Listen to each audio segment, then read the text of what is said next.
It's Operation Babble with Myke Shrews. It's pop culture, music, movies, TV too. It's time to explore life. It's Operation Babble time. You want to play games, motherfucker? I do.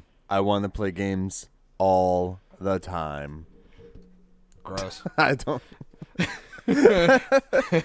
Howdy, hola, and how do you do? Or wait, How do there? So I or noticed we do something, dude. We do this thing on our do we do? podcast that okay.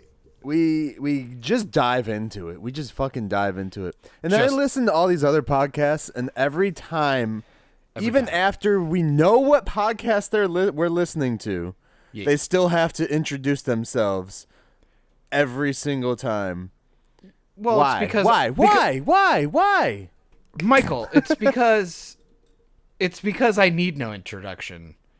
I come with the come? swagger. You come with swagger? Jack Spelled Swagger? with a U. Dude. What? What are you saying? You are a bad man. I don't know why do you think? Maybe establish the brand. It's my name. All right, You will so say my name. all right, rewind. Welcome back, everybody, to another episode. Wow, you nailed it. Nailed it. Rewind. Good. Remix. Welcome back, everybody, to another episode of Operation Babble. I am Myke Shrews, and sitting across from me, kind of miles away, is John the Bald Man Bad. He just doxed my first name. I don't feel cool. Fucking hashtag canceled. Oh fuck. Speaking of cancel, can I? Yeah. Okay, I feel bad for patting myself on the back for this. Uh-oh. Have you heard the updates about the situation involving Johnny Depp and Amber Heard? Amber Heard, known for playing Mira, the beautiful redhead from my favorite DC film ever made, Aquaman. You mean Amber? I cut your finger off. Have you heard? Have you heard? Oh man, that's like, I feel really bad laughing about it because it's a really fucked up situation, but at the same time, it's very interesting to see the lack of coverage. Oh yeah, because From she's that. a woman. Because apparently It's totally what it is. women can't beat men or hurt men, or it's still spousal abuse. No matter what gender the person is, it's still a spousal abuse.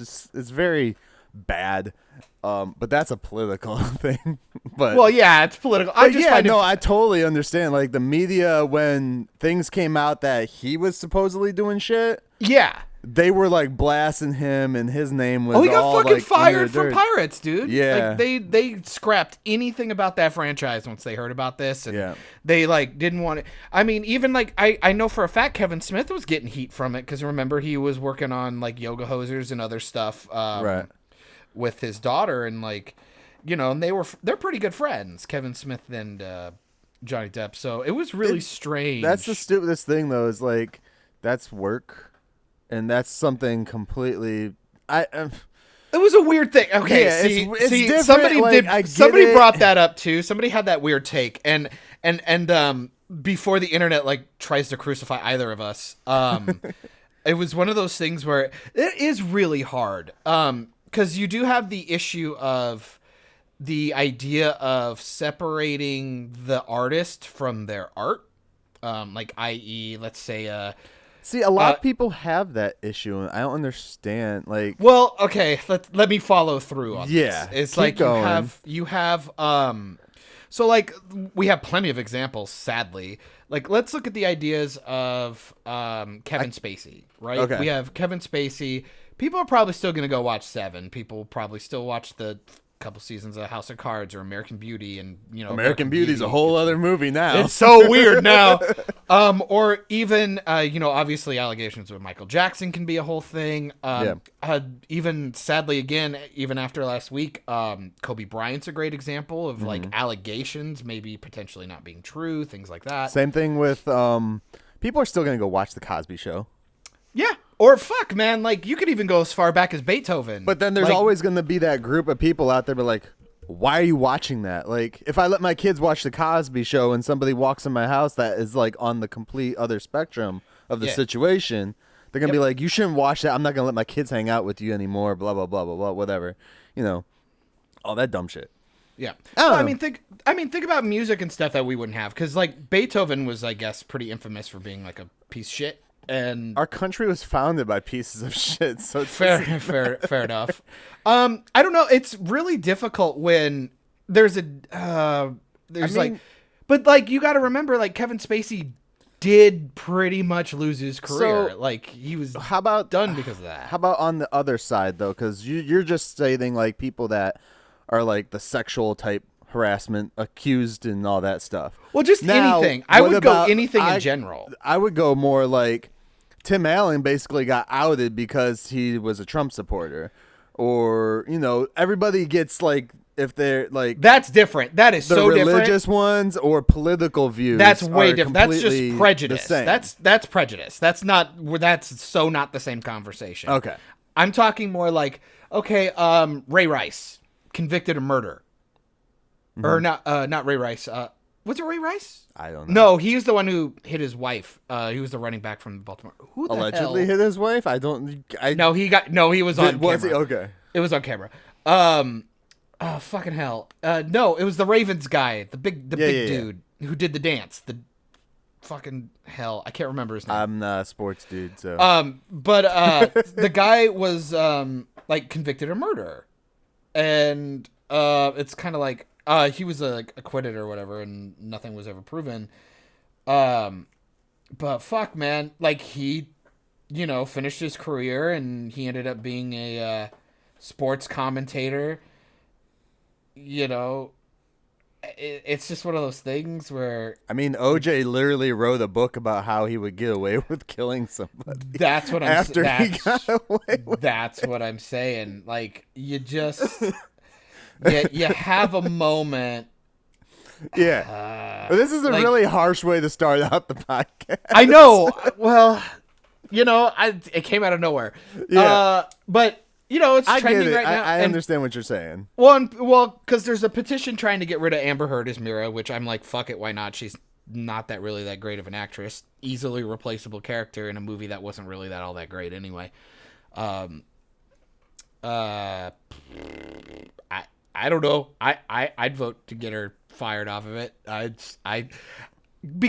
Mostly just because she was held as this like. I mean, they don't even need her in another movie though. I mean, you could erase that character. Look, they did it with Black Panther's love interest. They just erased their fucking out of the world so far. Well, it's a little different because Mira is like a huge staple in the comics. I don't. There's really so know many much other about people. He doesn't need the Who even love cares? interest. Yeah, why even bother? Fight. It's Can he just Jason be a hero? Momoa. Let me see him fight. Yeah, take his shirt off and let him fight. With waves behind him. But God, speaking of Jason Momoa, did that Super Bowl thing happened? Did you watch any of it? Did you watch any of that? I saw some of the commercial stuff. I like how you immediately went to commercials. Like I was like, did you even watch the game? No, I didn't watch the game. I didn't watch the game either. I didn't give a fuck. I am happy that the Chiefs won because I have. I didn't even know who was playing until like I googled Super Bowl and then I saw like the score and shit.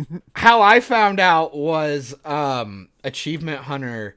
They play a game every year to like quote unquote predict the winner. Yeah.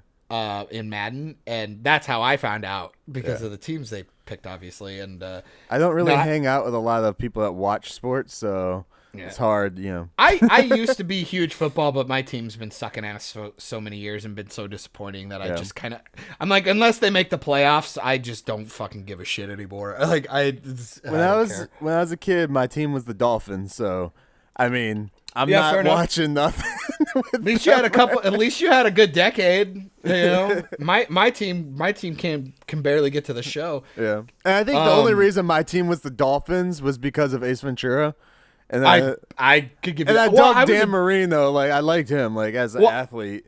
Well, I was Dallas Cowboys when I was a kid because that's a quote unquote America's team, and I loved Little Giants, and you know, fucking hell, man, like Icebox. Oh man, I had a crush on the Icebox in that movie. Who fucking did that? And then I always forget Devin Sawa, like, grew up to be fucking Final Destination kid, and and he was in Nikita, the CW La Femme Nikita, which I actually really liked. That had who in it?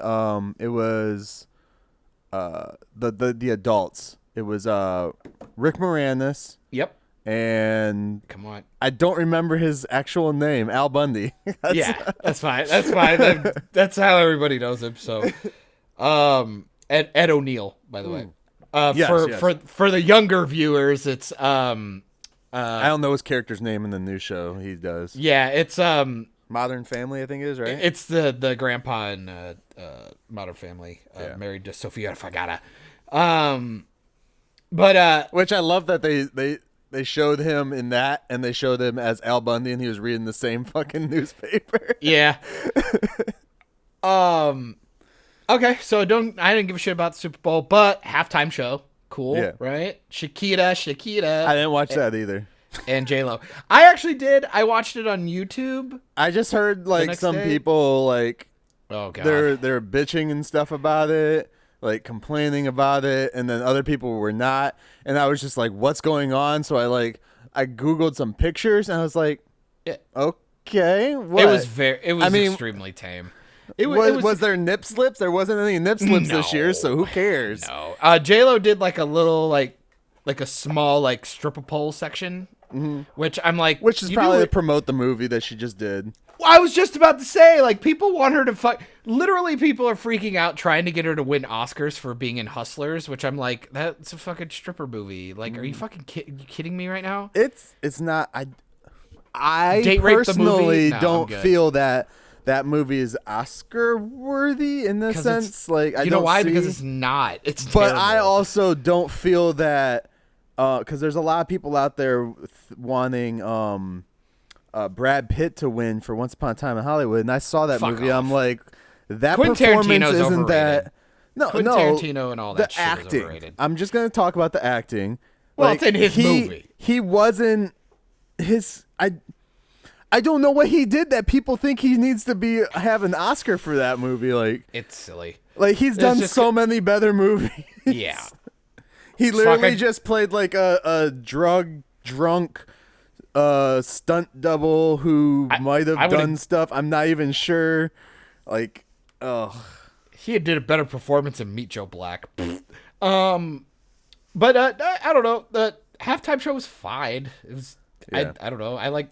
16-year-old me would have found that to be really awesome. It's J-Lo and Shakira. As somebody on Twitter that I know, like in real life, not just Twitter life. Sure. Why not? They tweeted out something about how they just want to touch Shakira's ass. And I was like, no. Shakira is all about the hips. You grab them hips, dude. You grab them hips. And then I told him he was a pervert.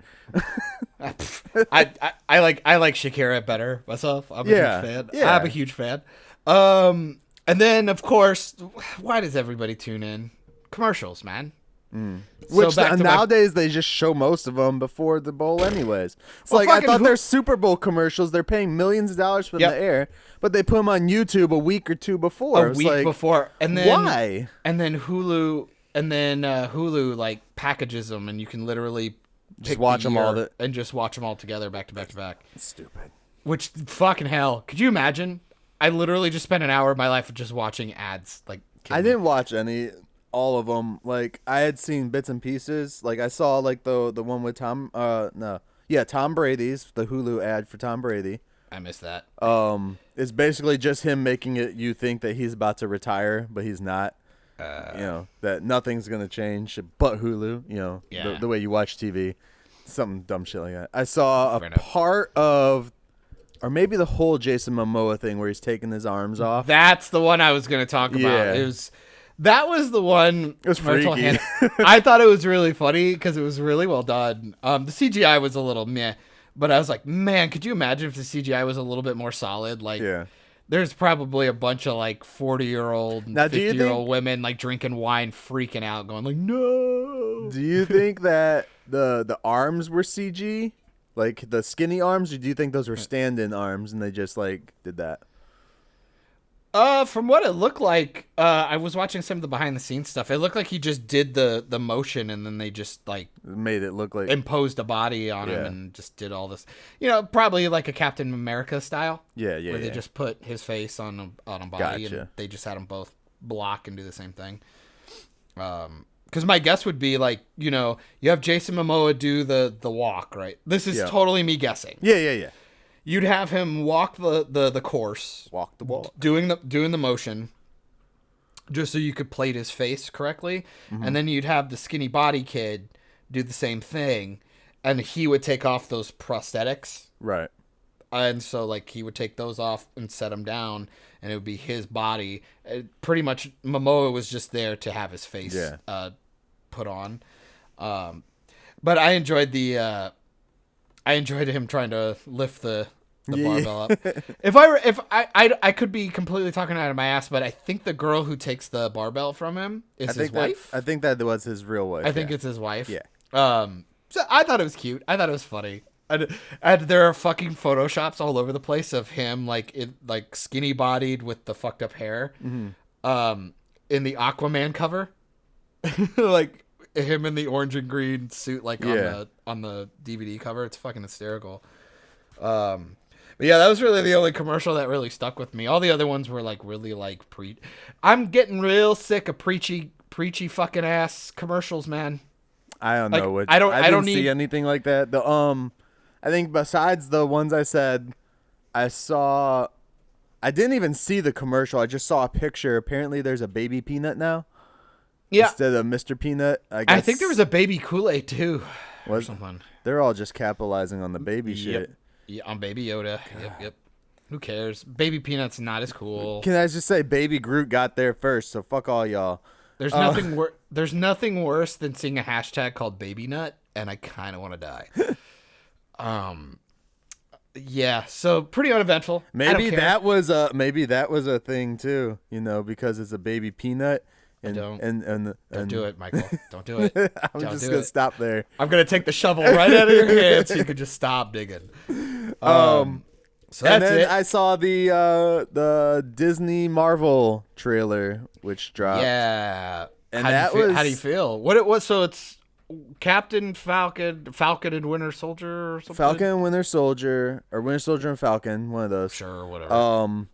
Loki and WandaVision. And was there something else or no? Was that it? I think it's just those three this time. because they did a Black Widow yeah, thing, but whatever. I didn't watch You that. know, it's extra trailer. Who cares? That movie doesn't come out for a few more months, and we've been seeing trailers for like half a year now. I'm just Yeah. over it. Feels weird that they kind of like mashed all three together. I dug it. I dug how they cut it together. Yeah. Kind of. Okay. Especially the WandaVision one where they like bam, bam, bam, bam, bam from her different like realities that she's gonna ultimately create in the show and stuff, which was kind of cool. Well, I was talking more like I didn't like how like all three shows were kind of cut into their own. Into their own thing, and Loki only got like one little spot. Yeah, like they promoted think all that's three because- shows in one. I thought that Well, was strange. I think the reason is how they cut it like that. Yeah. And this is just me, anyways, is because Falcon and Winter Soldier come out in August, I believe. Okay. And then WandaVision comes out in October. And then I don't know when Loki comes out, but I'm guessing they don't have much footage for Loki. Yeah, I'd that's the reason I feel they only did that one thing.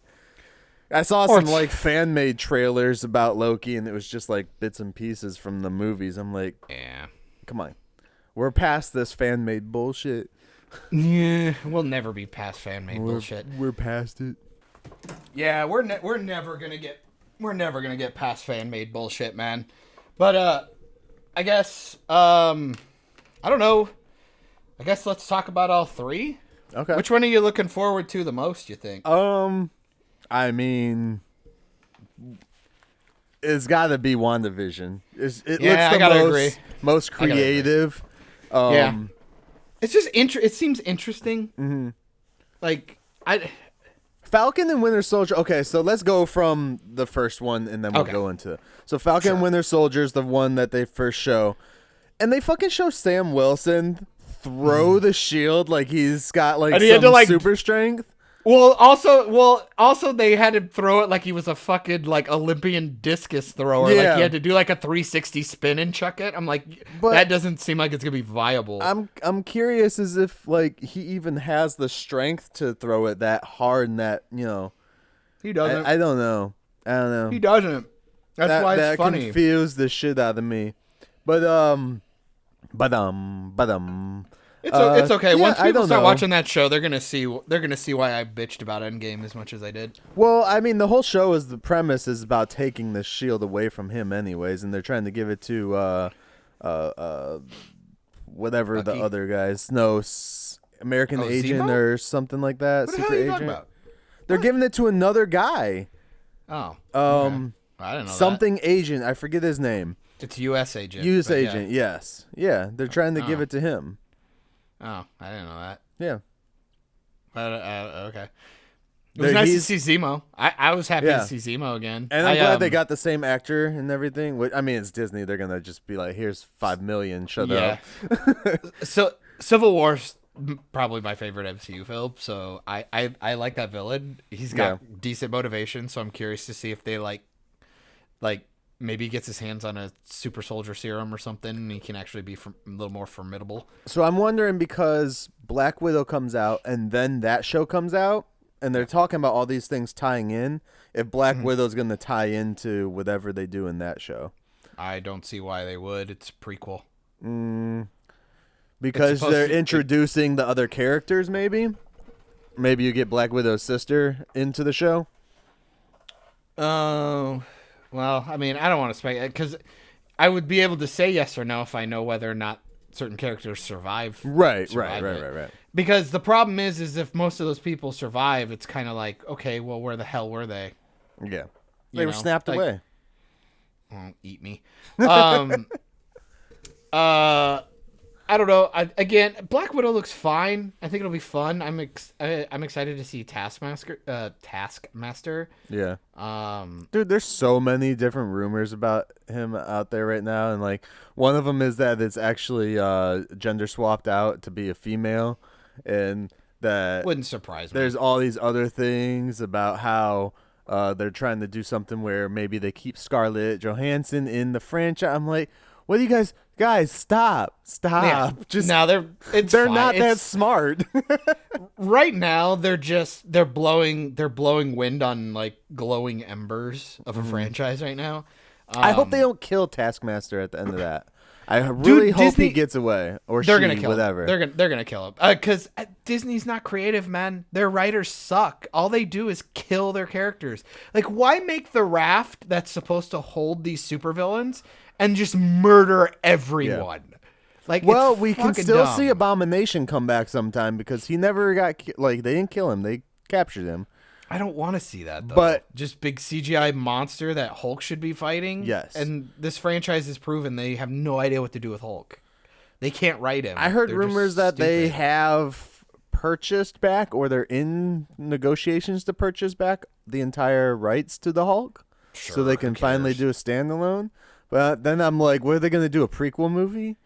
Like, there is no Hulk. They ruined him in Endgame. There's I don't give bulk. a shit about. There's- I don't give a shit about that character anymore. They ruined it in Endgame. I don't care. And they still But yeah- haven't even done Red Hulk yet. Come on. Yeah, why bother having Ross if you're not gonna do it? I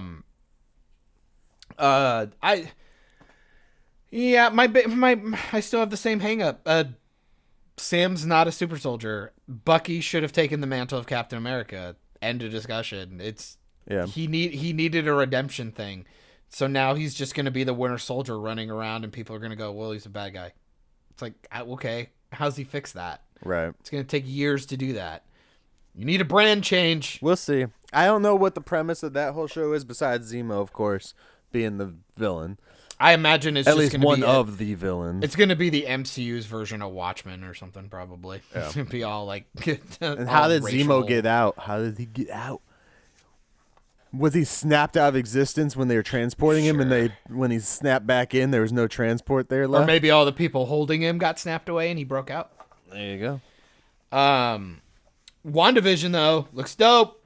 That looks pretty good. One of my favorite things. They cut that together really good. That whole WandaVision part was cut pretty good. It was really weird.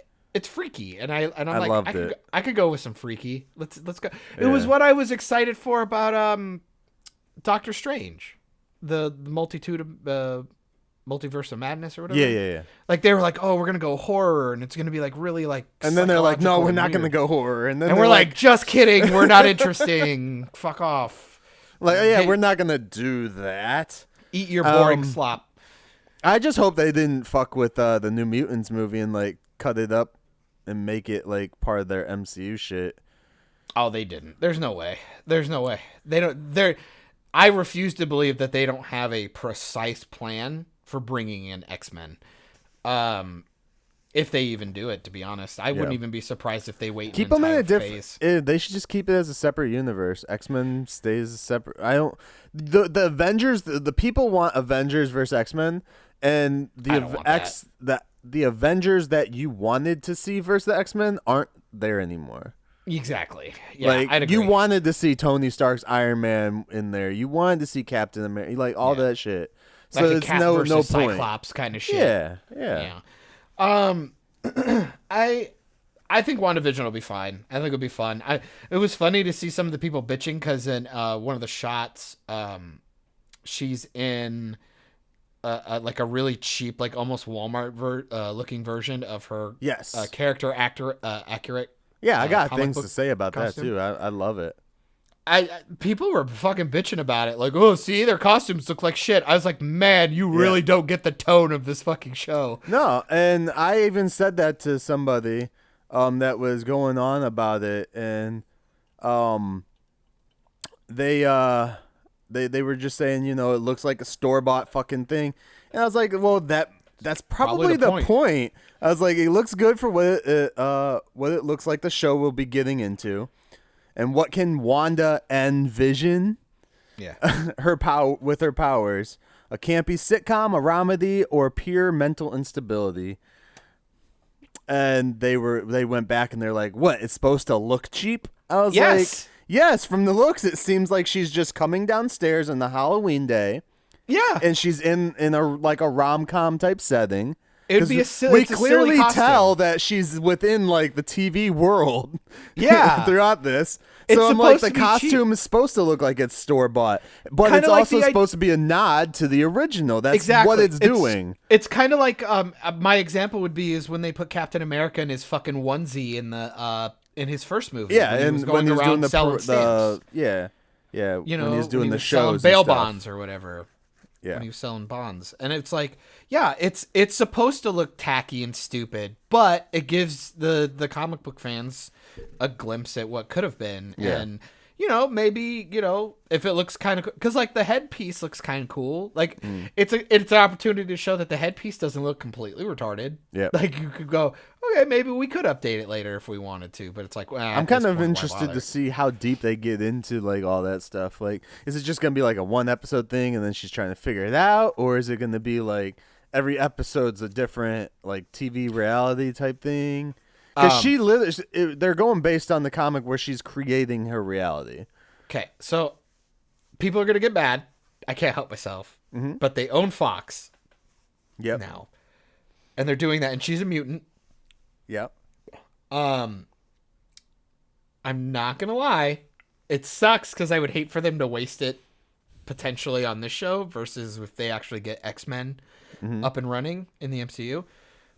I'm not going to lie. If she was wearing that costume, it would be really cute if like the TV popped on and you heard the no. You know what I mean? Like just in the background, like don't show me like the actual like cartoon or anything, but like some kind of show has that and it's just the no.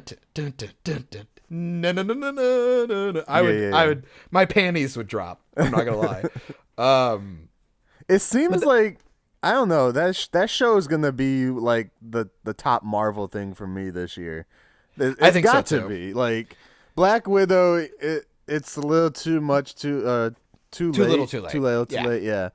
I It'll said be too good, much. and even if it's good, it's gonna be. I don't care. Unless they really did something in that story arc, but it's like we know.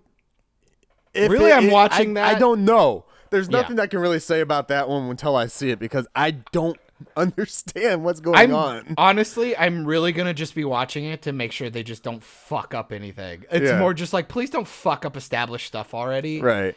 Like, could you just fine? It's also like do your movie. like they're doing a past scene in there too because they have Ross in there, but it's like de-aged Ross, yeah, they're doing all like kinds way of different shit in de-aged Ross. So I'm like, okay, so maybe that's where they put the Tony Stark scene in, and I'm like, okay, I can deal with that. Maybe.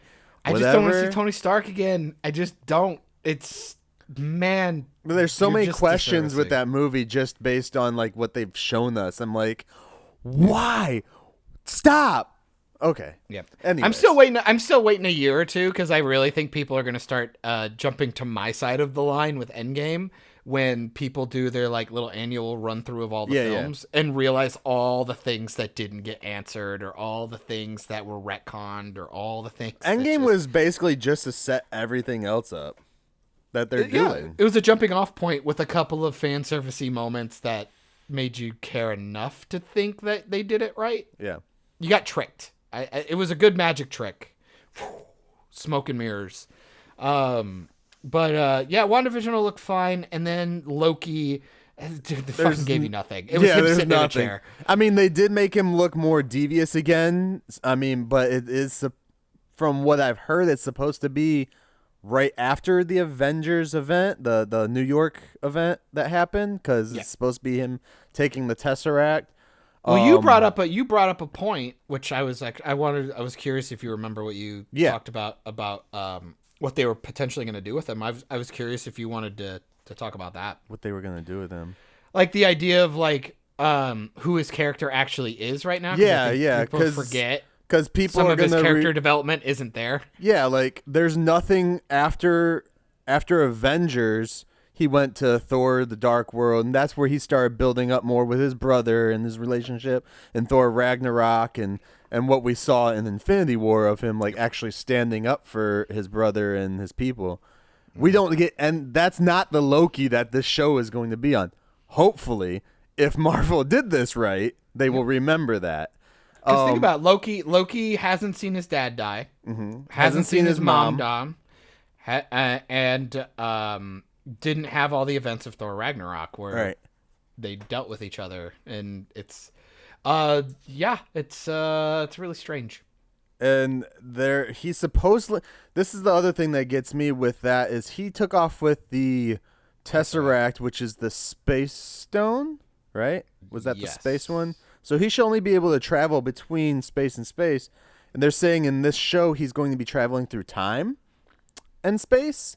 And then not only that, but I heard rumors that he's going to be traveling through different universes as well. And then that's going to tie in also with the Doctor Strange movie. Strange. So, and then they might like utilize that to get Loki into the new, real right time, our timeline that we know Yeah. of. Which is stupid because it's still not the Loki we saw develop throughout these past few years. Oh, you mean like the same problem in Endgame when it wasn't the same fucking Thanos? So who cares? Yeah, I Yeah. understand. Yeah, I get it. Yeah. But I don't know. Big fucking who cares for me. I'm excited for WandaVision. I'm kind of getting excited for, and not that we've seen anything of it because they just wrapped, but Eternals. Yeah. I really want to see what they do with that because that movie's supposed to take place across like 1,000 years of time. Yeah, and I would like to be pleasantly proven wrong, but that movie's gonna be shit, dude. There's I no don't way know. that's gonna be good. You know, I hope they don't do it, but they kind of hope they do it. Is show like a younger Thanos in that You movie. said doo-doo. Do. But yeah, well, that's what I think of. Yeah.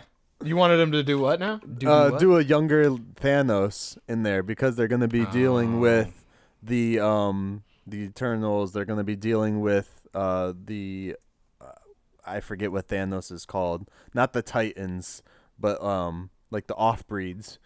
Oh. No idea. I forget what they're called. Tivis, help us. But Loki should be. That's one I'm really gonna be weary of, just because there's so much that they can't rely on with what we know of him already. Because again, it is right after, Hulk just smashed him around, bam, bam, bam, bam, bam, puny god and shit like that. Yep. So it's right after that. So, and then he takes off after he gets caught instantly. Just nopes out. Yeah. So we'll see. It'll be interesting. Yeah. I don't know. I don't care. Will we I get don't to see him form his team? He used to hang out with a bunch of other baddies. Sure, maybe. why not? That's one of those. This next phase is going to be one of those. If the word of mouth is good, I'll show up.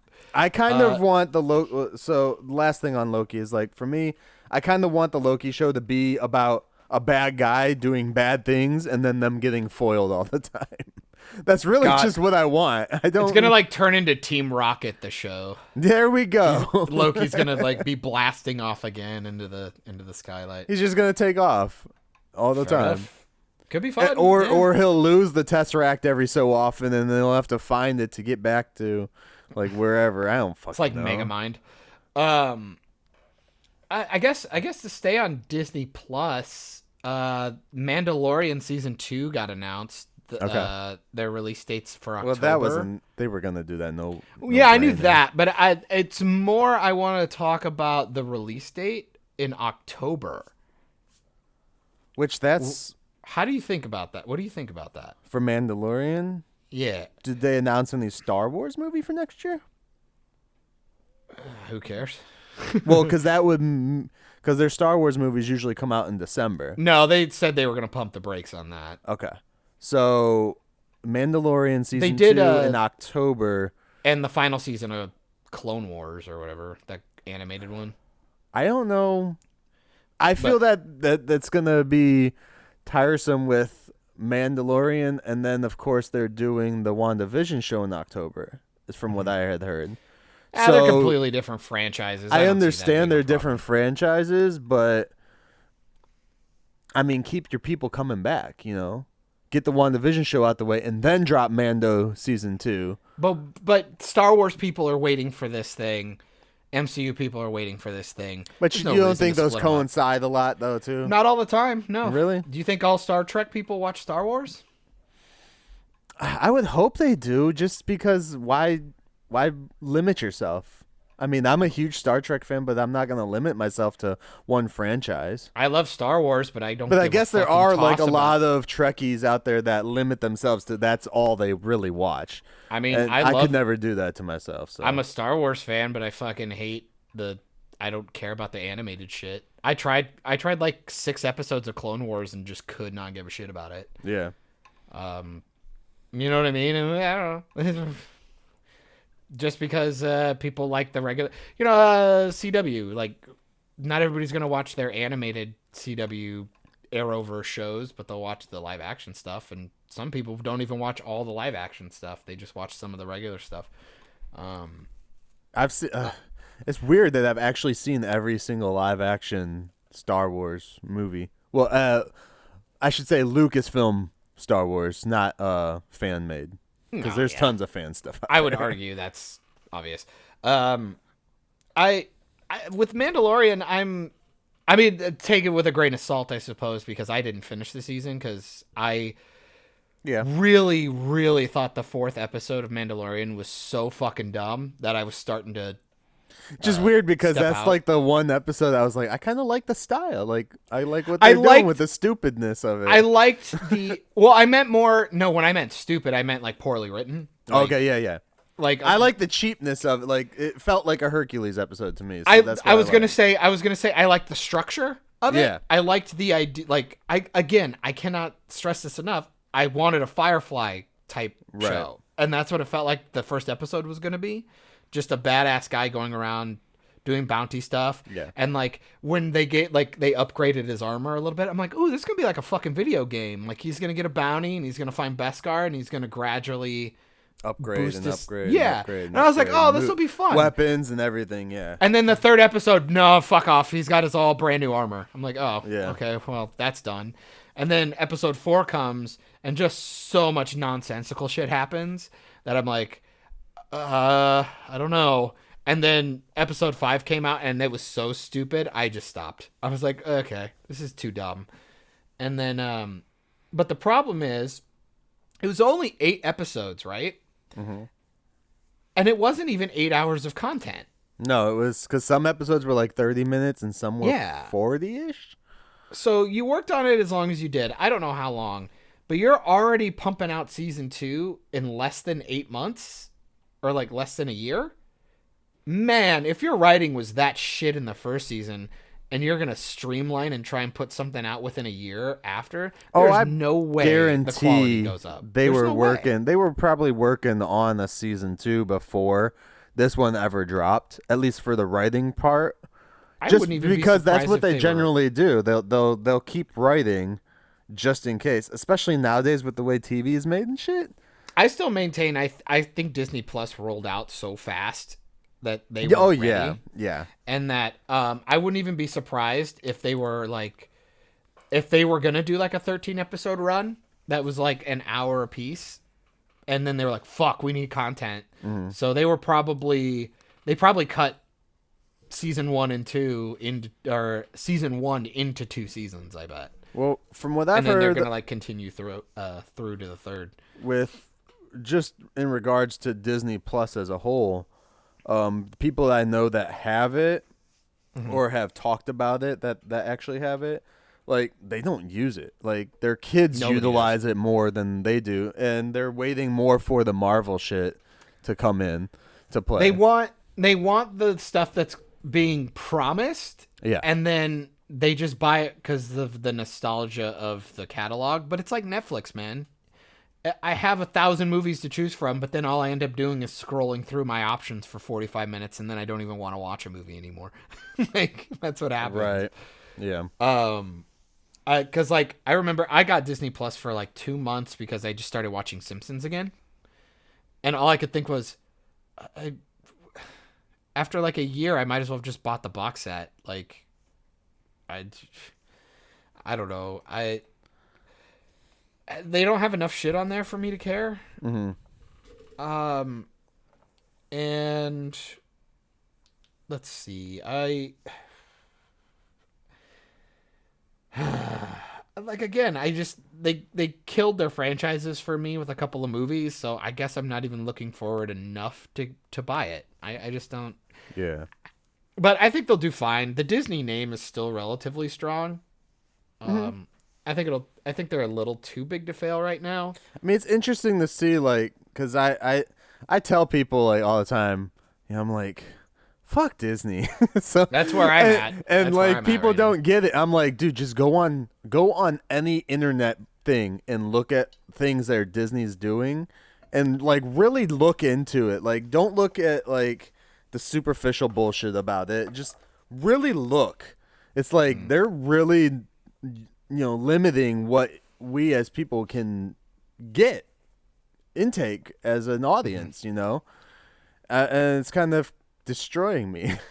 Well, and they take advantage of their fan base and like do all this horrible stuff. Like, fuck, man. Like, I just heard a story today about a school that was doing a fundraiser, and they were trying to raise money for I'm assuming just to like upkeep the school, PTA, like shit.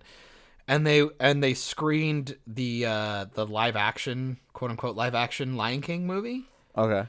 And I guess somehow Disney found out about it, and they went after the school, and they said, we're taking a third of your profits. Now, from your fundraiser. unless they charged people to watch the movie, I don't feel that they can do that. If they were just like, we're selling the food, the movie's watching playing in the background. Yeah. But even if, man, because then you're just like, come on, are you going to charge me for letting me play like the movie at the my wedding or some shit, in the background. Like, I mean, say you and I granted, don't buy. yes, there are licenses you're supposed to legally get to do shit like that. I get still. Come on, man. There's a point where it's like, where's the morality, humanity line? Like the idea of like, okay, fine. Let's say we don't give a shit about football, right? So we don't own the NFL Red Zone or package, or we don't have cable or whatever, right? Right. But we have a friend who's a sports fan, and he's throwing a Super Bowl party, right? With food and shit. He invites like 20, 30 people over to his place, and everybody watches. How's that any different? Right. He's paying for the package. Same with every pay-per-view, like wrestling pay-per-views back in the day and shit like that. All that stuff. And people could make the argument like, well, it's like, well, he's like showing it to potential people who would have bought it. Same thing. It's the same thing. And the person actually bought the DVD, so there you go. And if anything, it's like advertising, because they're not you're at a fundraiser. You're probably not sitting down watching the whole film. It's probably just playing in the background while people are doing shit. Yeah. I don't know. I think it's really shitty, and I think the Iger, Kathleen Kennedy era of Lucasfilm and Disney is going to fucking burn, and I'm gonna enjoy watching it. It'll be interesting to see what happens in the future. In other news with Disney, though, I don't know how new this is. It's from late January, I think it was. They canceled their plans to do the Howard the Duck show with Kevin Smith on Hulu. I'd heard that. And the Tigra and Dazzler show. But they have not announced that they are canceling the Hit Monkey and MODOK on there. So I'm not sure. Because all 4 shows were supposed to like come together and make the Offenders cartoon show as well. So I'm wondering if they're just waiting to cancel it all. Well, that was for Hulu, right? Yeah, which Disney has the controlling stake in that company. So I'm like, why not? Do you think? Bear with me here, tinfoil hat. Yep. Do you think they canceled it on Hulu to get it trending or whatever, to see how many people actually gave a shit? And then once they hear a good outcry and they're like, oh, we have people who want to watch this. Yeah. They'll go, fuck it. We're going to just do it on Disney Plus instead. Well, I think they were more adult. They were more adult cartoons. But I guess they do Simpsons on there. Yeah. God damn it. They do Simpsons on there. So it just depends, I guess, how adult these cartoons were supposed to be getting. Or were, I suppose. I mean, you can always age gate. I don't think Disney knows what the hell they're doing right now. Yeah, I think they're in because like Netflix mode. Netflix at least has it set up to where you have adult kid profiles, so you can create your kid a profile, age them out so they can't watch like fucking Deadpool or something, Yeah. And then also, so since Disney owns all the Fox movies, are they going to put Deadpool on their thing? Are they going to put the Punisher movies on their app? Because they're saying they're putting all their Marvel movies on there, so those are Marvel movies, people. I'd imagine they would. I don't see why they wouldn't. If they don't, they'd probably just age gate them. I would just say age gate them. Wouldn't be that hard. Like 18 plus content. Can you make separate profiles on the Disney Plus thing, or no? Is it just one and that's it? I'd imagine you can. I mean, you can on Netflix, but I guess I'm giving Disney too much credit. Right. I don't know, man. This Rise of Skywalker thing is interesting because that's essentially like a $500 million bomb of a movie, and you're kind of... Did it do really bad in the box office? I didn't even pay attention to the numbers. Oh, yeah, dude. Jumanji beat him out for a weekend once. and you know what I mean? We predicted that, too. Now, don't get me wrong. I was more like, I hope their box office pull-in completely beat him, like the grand total. Which, come on, I'm not retarded. I knew that wasn't going to happen.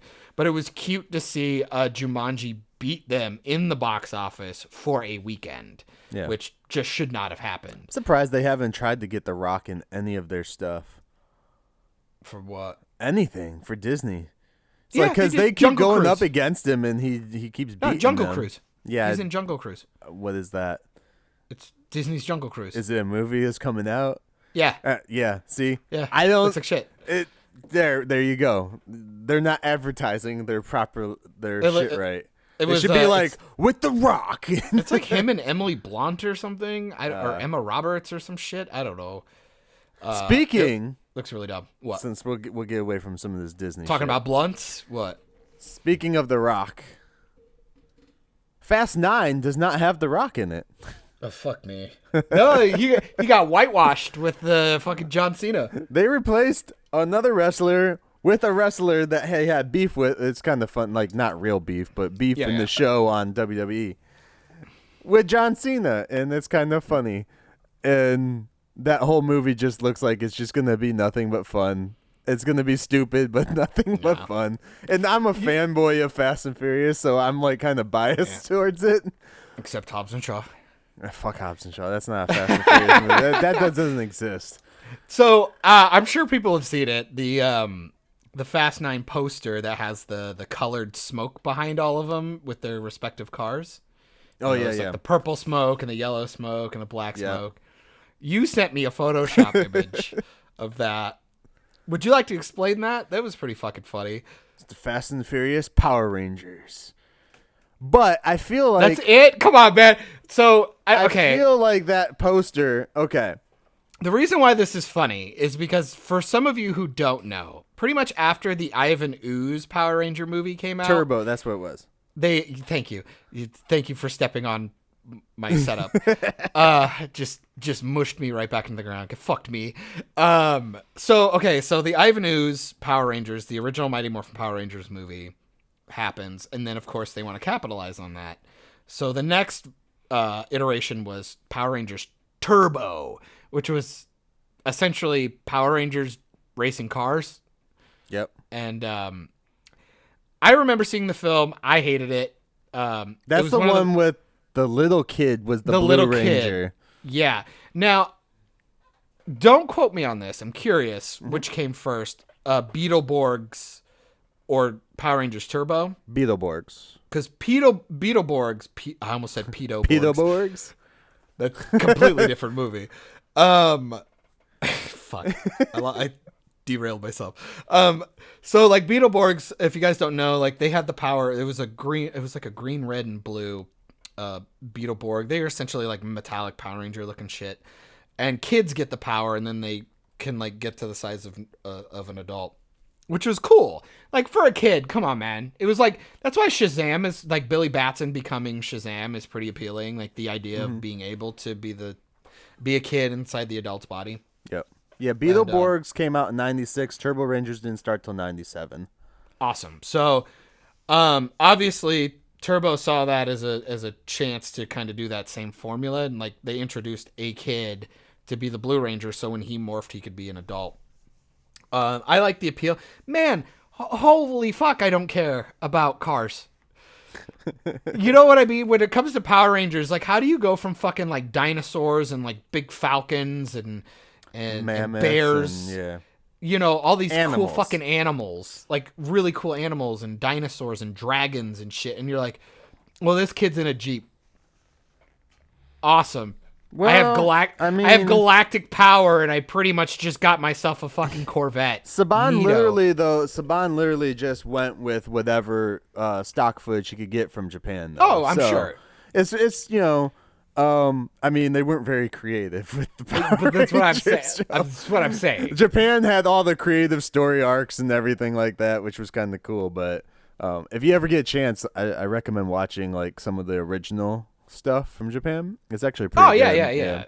No, I get bored in YouTube shit all the time, but this is also why like the Power Rangers, the Mighty Morphin Power Rangers movie, the Zords all just look super crisp and crappy CG. Yeah.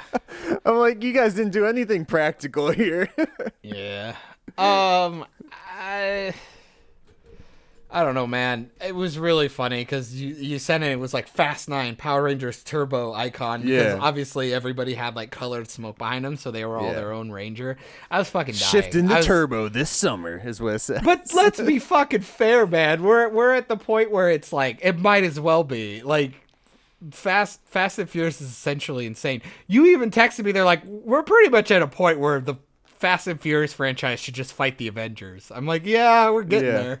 We're real close. Which I totally would watch that too. But why though? Because like everybody would just destroy them. Because I say I would watch it because I know it won't ever happen. But if it ever did, I want a scene with Groot and Toretto talking. Okay, that'd be funny. Yeah, that would be funny. Fair enough. No, see, that's when you just give me an family. That's it. Fucking hell. And then Reddit comes out of the thing. He's like, turn on the lights. That would be a cool promotion thing. That'd be fun. Like, Right. that would just be a fun short. That's an SNL skit. Yeah. There you go, SNL. Well, not SNL. SNL sucks. No, don't let them do it. They'll ruin it. Is Mad TV still around? I don't know. God, man, I miss Mad TV. You know, I bought the first season of In Living Color months ago, and I had Hannah start watching. She didn't believe me that Jim Carrey used to go by James Carrey, and he was on a SNL spoof. And she's like, "You just made all that shit up, didn't you?" I go, "No, because he was I'm the dead only serious." white boy on the show. Yeah, I was like, He "You was don't the know about." Eminem of the show. I was like, "You don't know fucking Fire Marshal Bill." And she's like, "No." Or Homie the Clown. You've never heard of Homie the Clown? She's like, "What?" I was like, "That's fucking Damon Wayans." She's like, "What?" I was like, "Yes." She's never heard of In Living Color? Never heard of it. Well, dude, she's as white as the snow, my dude. It doesn't matter. Skin color doesn't stop you from watching good TV. I got you there. No, you didn't. I would disagree. No. I mean, did she watch The Cosby growing up? Family Matters? She watched PBS. She knows Bob Ross, Mr. Rogers, and Reading Rainbow? There you go. Oh, Geordie LaForge. That's the only reason why she knew him. Oh man, it was fun to watch that. Yeah. That shit's good. I'm gonna get all those seasons. In Living Color, go watch it. Shit is amazing. J-Lo was a fly girl, by the way. Yep. So full fucking. That's where she circle got all the way her back. start, I think. Probably. Yeah. I believe that was where she got her start at, yeah. Well, speaking of full Explain circle, fly girl, dancer. Just say it was dancer. just the dancer. Because like in between Some people segments, don't understand that, yeah. Oh yeah, sorry. In between, like, because In Living Color is just essentially like the black cast of SNL. Like it was like that. The Wayans family essentially made their own SNL skit, which was a lot more edgy and actually Dude, the like, way Wayans are funnier. like the best, dude. Like They really are funny. Like they're just really funny. The Wayans Brothers show is like still I one of my still need favorite to shows. watch Marlon's new like his Netflix movie where he plays like all the fucking siblings, the sextuplets or whatever it is, Sure. 8-tuplets. Yeah. But yeah, in between sketches, they would they'd cut to Fly Girls, which it was just like there was a DJ on a rooftop playing music while like 5 pretty girls danced. So, anyways, back to our main point. I know I got a wrangle. My main point. Fast 9. You saw the trailer. I saw the trailer. Power Rangers, whatever. Oh, I know you're not like a Fast and Furious type person. I so don't care. You don't give a shit. So don't care. What did you think about the trailer though? Just from watching it, like what was Confused your thought? the absolute shit out of me. Now you know Han because Han's supposed to be dead. Yeah. I go okay, but you know the dark side is a path to many abilities, so you know no one's ever really gone. Jordana Brewster's back for some reason, right? Jordana. It's Paul Walker's girl. Oh yeah, right? yeah. And because it's Vin's sister, and then they're dealing with their brother. Yeah, so which I'm is played confused. by John Cena. And then the teen and the child. Who the hell are they? The teen? Wasn't there like a teen girl? I didn't see a teen girl. At least I well, didn't catch it. the daughter or son or whatever, the kid. The kid, the little kid. Yeah. At the beginning, that he was like, "Give me a wrench" or whatever, and they tucked him in and shit. That's Vin's baby from some secret agent chick that he was banging. And then he found the kid in the last movie. Okay. In the last Fast and Furious movie. Okay. Yeah. Because Charlize Theron's character was like holding the kid and the mom hostage. They ended up killing the mom. Spoilers for that movie, but yeah. You remember, Michael? So I'm guessing this movie has to take place like a couple years afterwards. So, Michael, do you remember in the first movie when they were just stealing DVDs? yeah. Can you tell? Okay, so this is a question I have because I've seen all of them. I've never once seen these motherfuckers fight. Besides Vin Diesel fight The Rock. Yeah. How the hell is Michelle Rodriguez's character like just kicking the shit out of people? She was just supposed to be like a gearhead chick. Like, I don't know. Did they all get like training or something or what? What They are all we doing went to- now? They all did Taibo in between movies, man. I guess maybe when she was with the cartel people or whatever they were, maybe she got, I don't know. I'll still maintain the first one's still obviously the best. I think. Oh yeah, the first one is the best as not just in that franchise, but the best for the movie series there. Like for a movie. You mean for the franchise? Yeah, you're welcome. I guess. But it's probably one of the better car movies, Like race, heist street race movies straight type race things. movies. Yeah, that I've seen. Subjectively, though, for me, fucking Too Fast, Too Furious is my shit. I'll watch that all day. That fucking movie's a cartoon. Like, it's insane. Right. That was when they really started like pumping the neon lights on, and that's what jumped the shark. And then like the franchise tried to reel it back in with Drift, and then nobody cared about that, and then it just got insane. Well, I mean, no one cared because Zachary Ty Bryan was in that movie for like half a second. But yeah, I don't understand why they're bringing Han back.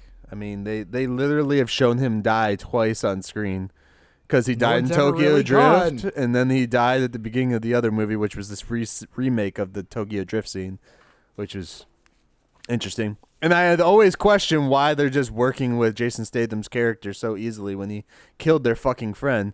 Maybe he didn't really actually kill him. Maybe he was just hospitalized, and they're gonna try. Maybe and pull they weren't that shit actually off. friends. Maybe. I don't know. No, I got nothing on that, man. Yeah. That franchise left me a long time ago. Yeah, I don't know. We'll see. I'm definitely gonna go see it. Oh yeah, yeah, just, yeah. Just because I love those fucking movies. number I don't one care thing- how dumb they get. The one thing I've regretted, and I'm gonna see if I can find one when it comes out. Mm-hmm. I've always wanted to do. I think it's called D-Box. I want the chairs that move.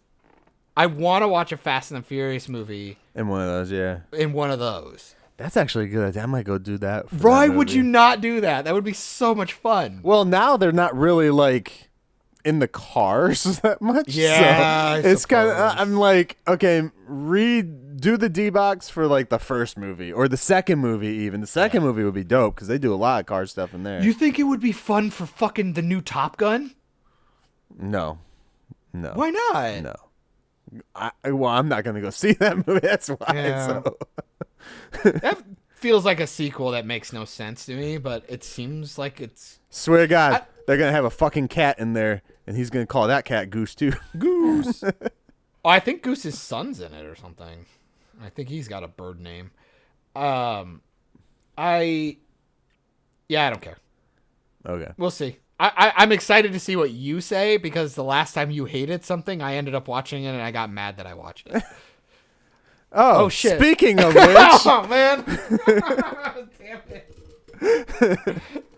I'm sorry. this motherfucker here, This motherfucker. tell these fucking people. Sorry, you're not fucking people. Tell these Well, you people. could be. I don't know what you're doing. We don't know what you're doing at the moment. Yeah. Tell What? these people What am I telling him? what you told me to watch, and I watched it this morning. I'm proud of you for doing that. Fuck Thank you. by the way. Okay, first tell them what you made me Okay. watch. So, we were scrolling through Netflix last night. And, We, as in you and your girl. Hannah and I, yes. We were rolling through Netflix, doing the thing as you do. What do we want to watch? I don't know. Comedy? Do we want to watch a show? Do we want to? I don't know. Fucking. So apparently, Doom. Not the one with The Rock. Apparently, a new one came out called Doom Annihilation, which we all know when you put the word annihilation in your title, man, you're in for a treat. The Mortal Kombat Annihilation, the movie Annihilation with Natalie Portman, all cinematic masterpieces, as we all know. Can I tell you?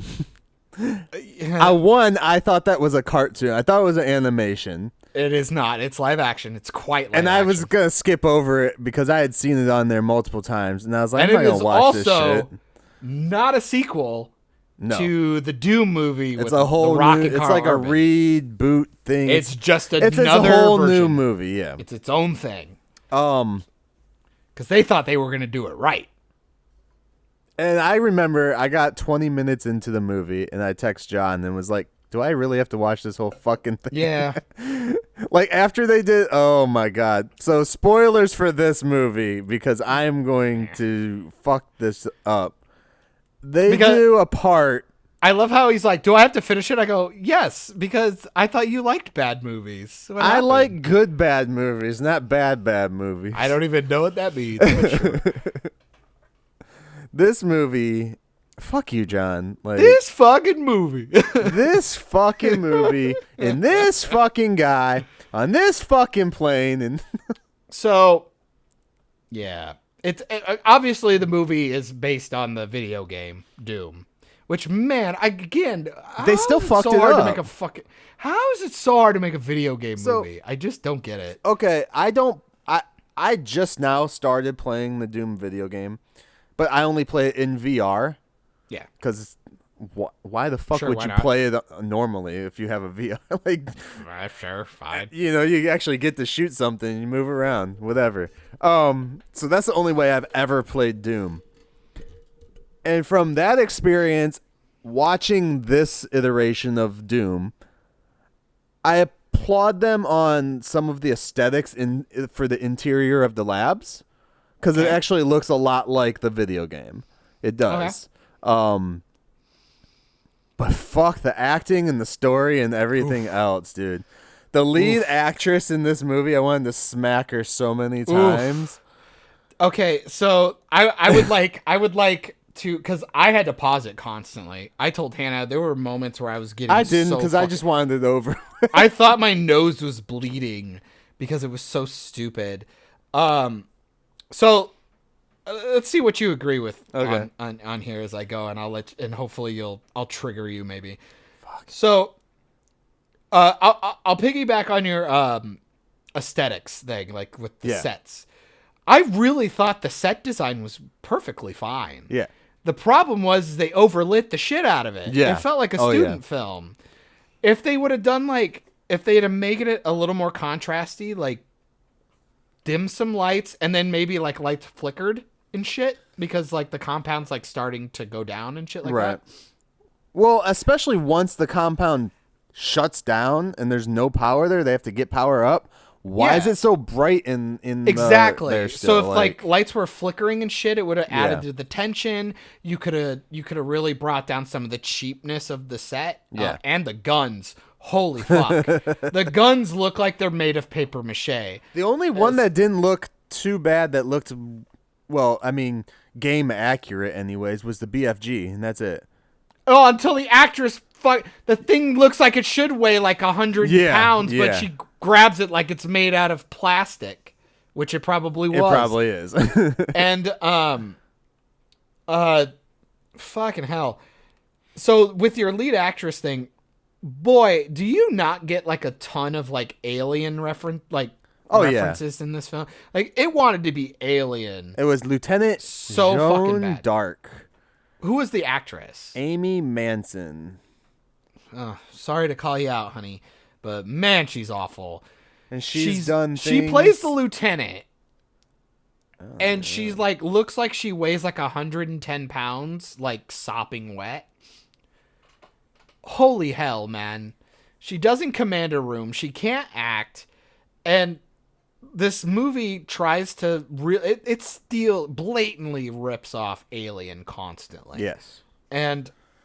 Oh, also, fuck these people. They don't know how to walk like military people. They're supposed to be Marines, and they're they're awful. Their entire attire, like not their attires, like their dress, their mannerisms are completely off. Oh, like the way they walk with their guns. I'm like, dude, I've seen student films better than exactly. this. Well, and they were making so many fucking dumb decisions, like constantly. It's like, I was telling Hannah I'm predicting all these things that are happening because I'm like, because they made all their characters like stupid to make the plot progress. Mm-hmm. There's literally a scene when the monsters start showing up. Like, so there's a site, so the compound the compound goes down because the scientists open up a portal, right? Because they're trying to learn how to teleport. They have the portal opened up. They're trying to figure out how to teleport, and they're tweaking it to make it so that people don't end up deformed or whatever. Yeah. When they come through. Essentially, I'm gonna just bare bones this. And they spend like fucking almost 10 minutes at the beginning setting that whole thing up, which is like, really? Why? Just give me guns, blasty, blasty. Come on. Like, we should have just opened on the place being all fucked up, and the Marines showed up. Like, well, that's what they did with the original. Call. Well, with the Rocks version, they did that. They didn't want to get into there, so I guess. Have you ever seen Ghost of Mars? Watch that. I think that's it has a Ice good Cube fucking one. Yeah, Ice Cube. I don't know how good cast too. I don't know how good it is, but like, I mean, I don't know how it holds up, but it's a better Doom younger, movie. It was good. It's a better Doom movie than Doom. So like, what happens is like you open. The scientists are trying to create teleporters or whatever, and the scientist like bleeds goo out of his eyes. So apparently, they opened a gateway to hell. Essentially, is what the premise is. It's from the game. Mm-hmm. These fucking stereotype Marines show up with stereotypical scientist man, and he's supposed to like, they're just supposed to come and help out. Mm-hmm. Nothing special. Then something happens, compound goes to shit, and now it's more of a rescue mission / we need to get power back on, because if the power reserves die, the whole moon goes nuclear, and you don't want that. Apparently, that's a bad thing. Which, to be fair, that was never resolved anyway.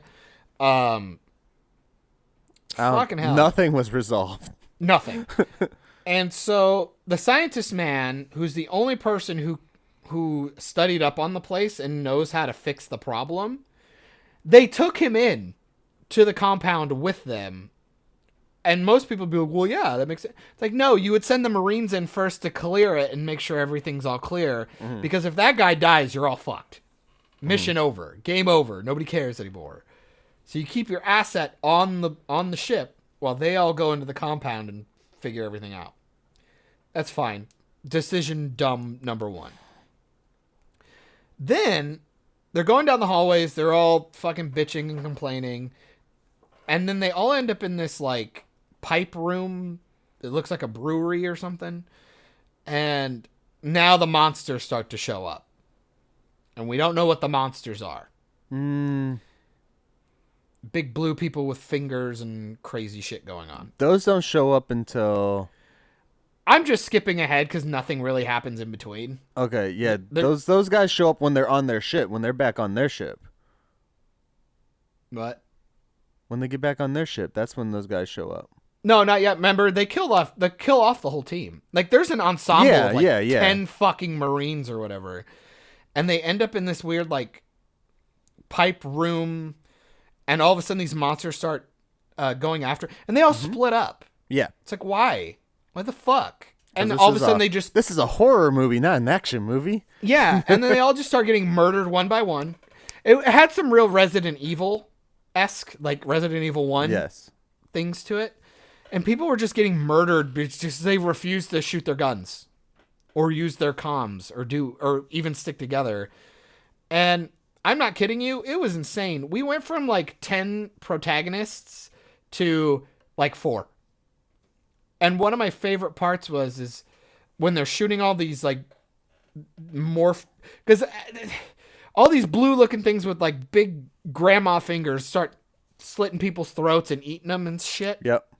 And they're killing them. And they're like, oh my God, what are these? And then they see that they're scientists, I guess. They got turned. We never figured out why.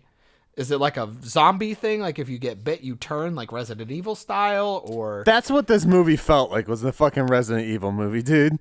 It was Alien and Resident Evil 1. It was just cheap version of Alien and Resident Evil 1. And my thing is that a bunch of people die. We get this like priest guy, scientist lady, scientist man, and a couple of Marines together. And they're about to like try and back out of the room because they're all getting slaughtered. And they want to go into a hallway and have exposition. As they're backing out, nobody's chasing them. And the commander just fucks off. He's like, I'll cover you. And they all back up into the room. They're all fine. They're in the hallway. They've left the room. And instead of backing out with them, he just runs forward back into the room by himself for no reason and gets murdered by like 10 of them. And I go, Hannah, you know why that happened, right? She's like, why? He just takes off forward so he can just go, and he's going to go out in a blaze of glory, and then the doors are going to shut, and she's going to run up, and she's going to be banging on the glass while he gets murdered. And then we're supposed to care, which we don't care. You don't really care about any of these people. Because they don't establish anything. Nothing. They try to establish little bits and pieces of like character for each person. It's all stereotypical trope shit. But even it was so stereotypical that the movie didn't even bother. It was like, yeah, we're not even gonna go through it. We're like, you've seen these movies before, right? Be Dude, sad. I This was is where you're out as sad. soon as they did like the fucking Bruce Campbell spot where he like pulls the shotgun out and he says his corny ass line. I don't remember exactly what it was. He's like, but I got this, whatever. Sure, that's not standard issue or something. And it's like, I trust it more than yours, silly. Yeah. And it's like it's a 2-barrel shotgun, which I'm like, that's fine. Was I it even understand 2-barrel? I think it was just a 1-barrel sawed off. I'm pretty sure it's a 2-barrel. Was it? Okay. Because he got 2 shots off. Yeah. So I hope it was a 2-barrel. It was so bad. It was so bad. That's when I texted you. That's when I was like, do I really have to watch this shit? Like, because I couldn't tell what it wanted to be. Did it want to be scary? Did it want to be action? Did it want to be campy, like a Bruce Campbell type movie? Which, in that case, make it all that way. All of it. Dude, like, come on. Like, give me something. But nobody could act, man. No. Like, nobody. The only one that could insane. actually was a decent actor was probably the doctor who ended up being bad. I would say that, and I didn't hate the scientist guy. The hipster scientist, man. He was okay, but then he just didn't have anything to do. Yeah, and he fucked off and died anyways. They all fuck off and die. They just kill everyone. But then I was really fucked up because like a lot of these things just look like blue orcs. They're just kind of running around with pointy ears and like zombie style. Yeah. And what the fuck was the point of her dumb flashbacks? Come on, what was that? Nobody cares. That was for nothing. She did these dumb flashbacks where she kept seeing her mom die, I think it was. Star-Lord style? Yeah. It was totally, they ripped off the beginning of Guardians 1 with Star-Lord. It made no sense. And they kept doing it periodically throughout.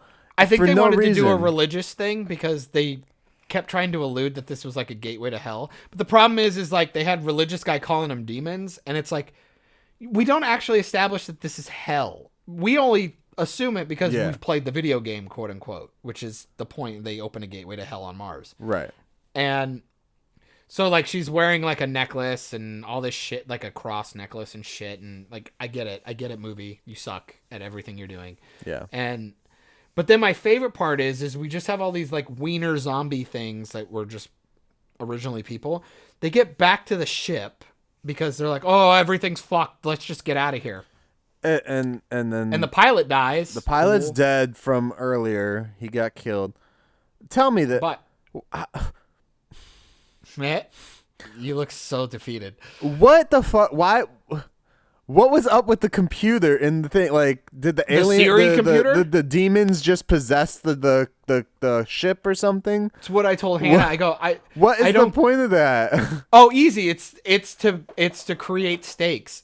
It was Resident Evil. That's all it was. She was the Red Queen at that point. Yeah, it was the idea that for some reason this ship didn't have a manual override. That if somehow the AI in the ship was taken over, the ship wouldn't leave. So they couldn't just get back to the ship and fuck off. I'm done. So it was I'm done. I was like, I fucking hate that. But the best part is they figure out how to get back to the ship, right? There's this big mecha demon.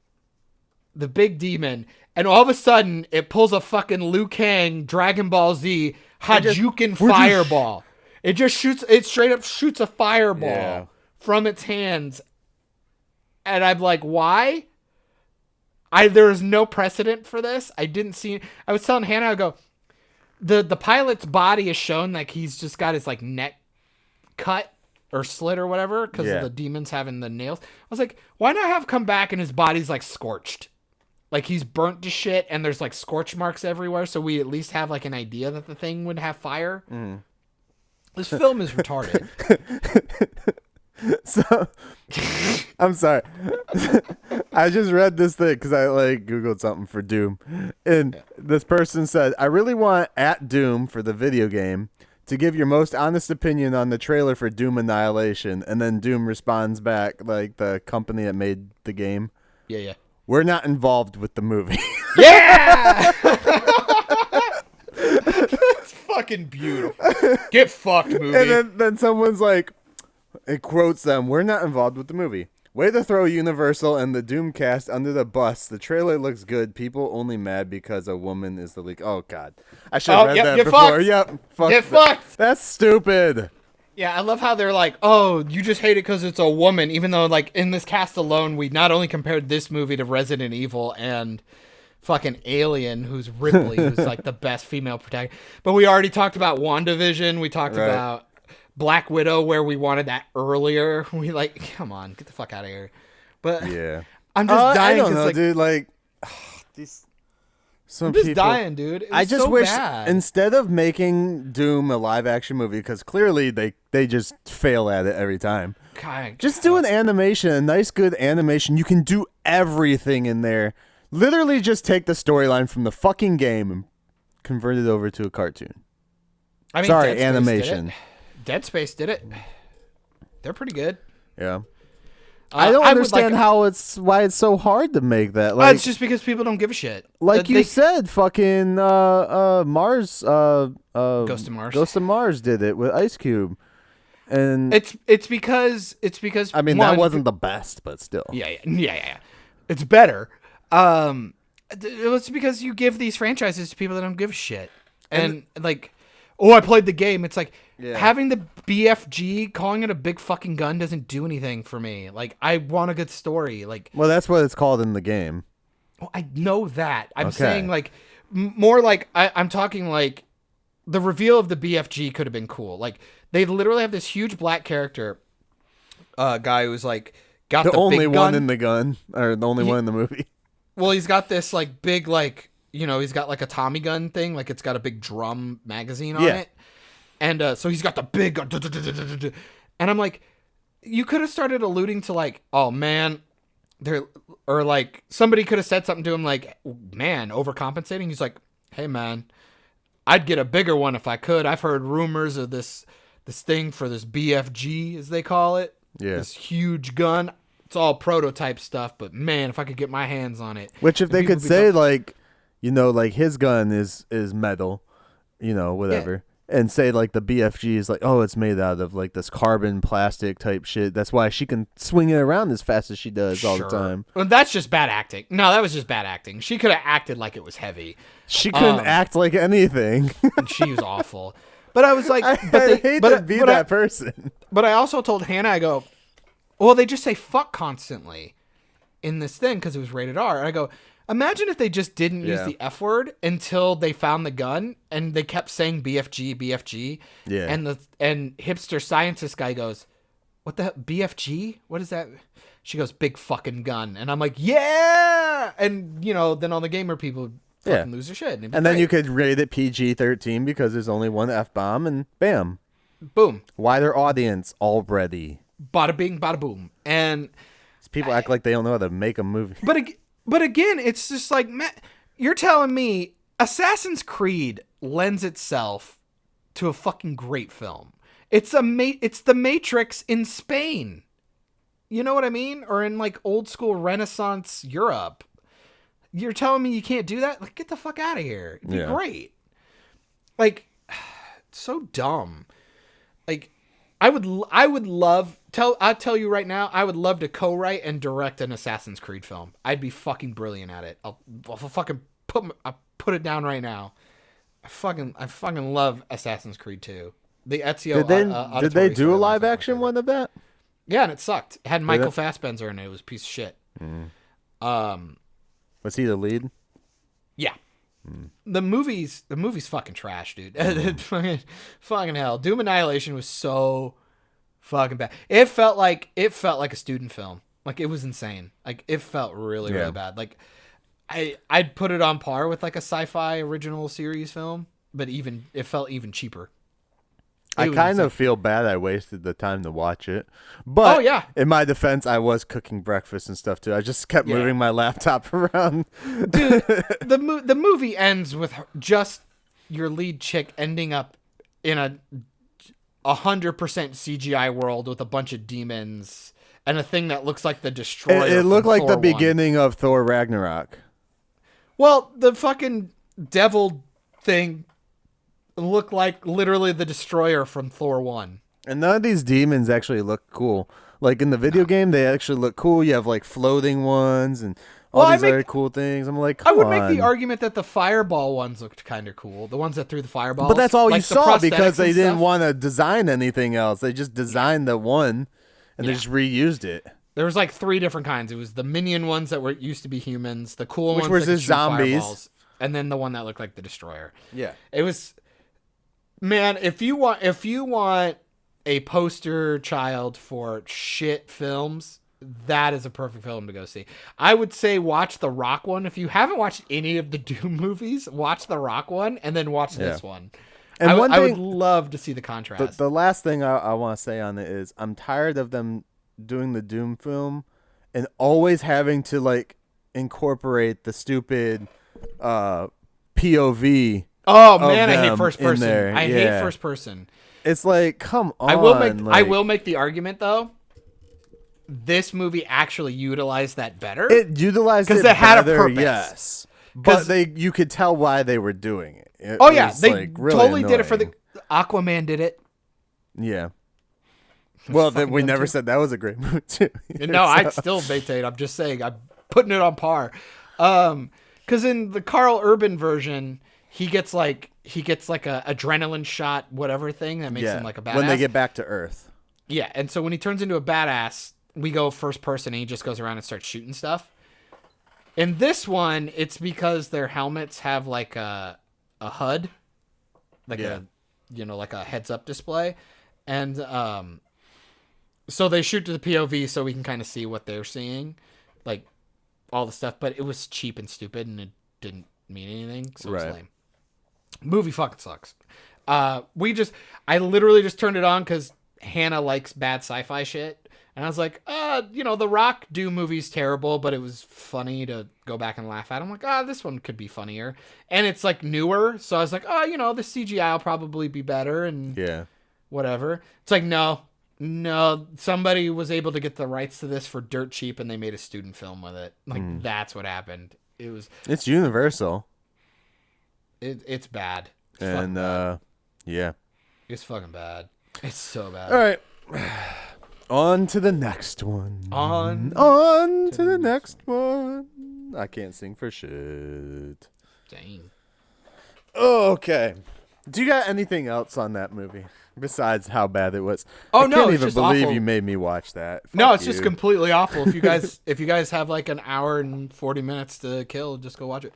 It's awful. It stops actually at like 120. It's like 132. It's like 132. It says it's 136 on IMDb, but it's like 130 something. Mm-hmm. But if you don't watch the fucking credits and all that, it's complete shit. Tired. It's a big bag of anus. Yeah. So there you go. Recommendation for the week. All right. Have you watched anything else, like movie wise, anyways? Not show wise, but movies. Movie wise, no. No. We did watch a couple of trailers for movies before we started. Did we? Which is why I asked if you wanted to play a game. Motherfucker, you want to play a game or whatever? Want to play a game? You want to play a game, motherfucker? Motherfucker. All right, so let's go into that then. Because you're the one who made me watch this. Yeah, I made you watch it. It was only 2 minutes of my time. Because I like, what did I do? We were just like getting set up, and then I noticed it. It was like a tweet. And then I found out that the trailer for Spiral from the Book of Saw came out. I love the dragon. What? Oh, Spiral, not Spyro, sorry. And I guess this is like a slashery thing, right? 5 minutes of slashery. No! So, 5 minutes of slashery. Delayed. No, so Spiral from the Book of Saw is the original title. I'm not sure if that's the whole title or not anymore. Okay. And it stars Samuel L. Jackson. Chris Rock, of course, is a producer on it. He's the one that like wanted this done. But he also brought back Darren Lynn Bousman to do the directing, which is actually pretty dope. Well, Chris Rock is also starring in it. Chris Rock is also starring in it. Yes, yeah. Chris Rock also helped write it too. He's one of the 3 writers. Interesting. With Josh Stolberg and Pete Goldfinger. I want that name. Hey, baby, you want a Goldfinger? Goldfinger and a silver spoon. So we both watched this trailer. It looks like a really... It's not fucking with the Saw franchise that we've had. And from what we've seen. It looks... the premise looks completely different. Oh, yeah. And it looks like it's going to be a good cop drama, which we haven't had like a good cop drama. I mean, 21 Bridges was all right, but like this looks like a really good cop drama. I was looking at it and I was like, man, it looks good. Visual, not like, ooh, it looks like I'm gonna enjoy it. It looks cinematography and shit. Cinematically, it looks beautiful. I was telling you there was a couple of scenes. There's like one when they're like underground. I don't know if it was like a subway or something. It really reminded me of The Bone Collector. I don't know if you've ever seen that. It was Angelina Jolie, Denzel Washington. Mm-hmm. I really, really like that film. Like a lot. Bone Collector and Seven are like my 2 like psycho thriller murder go-tos movie that I really, really like. Yeah. This looks like it could be on par. I mean, that is really high expectations, but I really got that vibe watching this. Like Chris Rock and his partner. I don't know what Samuel L. Jackson's character is going to be. I'm assuming he's going to be like a higher up. I imagine he'll be like a higher up rank and he disappears or something. Well, they did show Chris Rock get handcuffed to something in there, so maybe he's the one.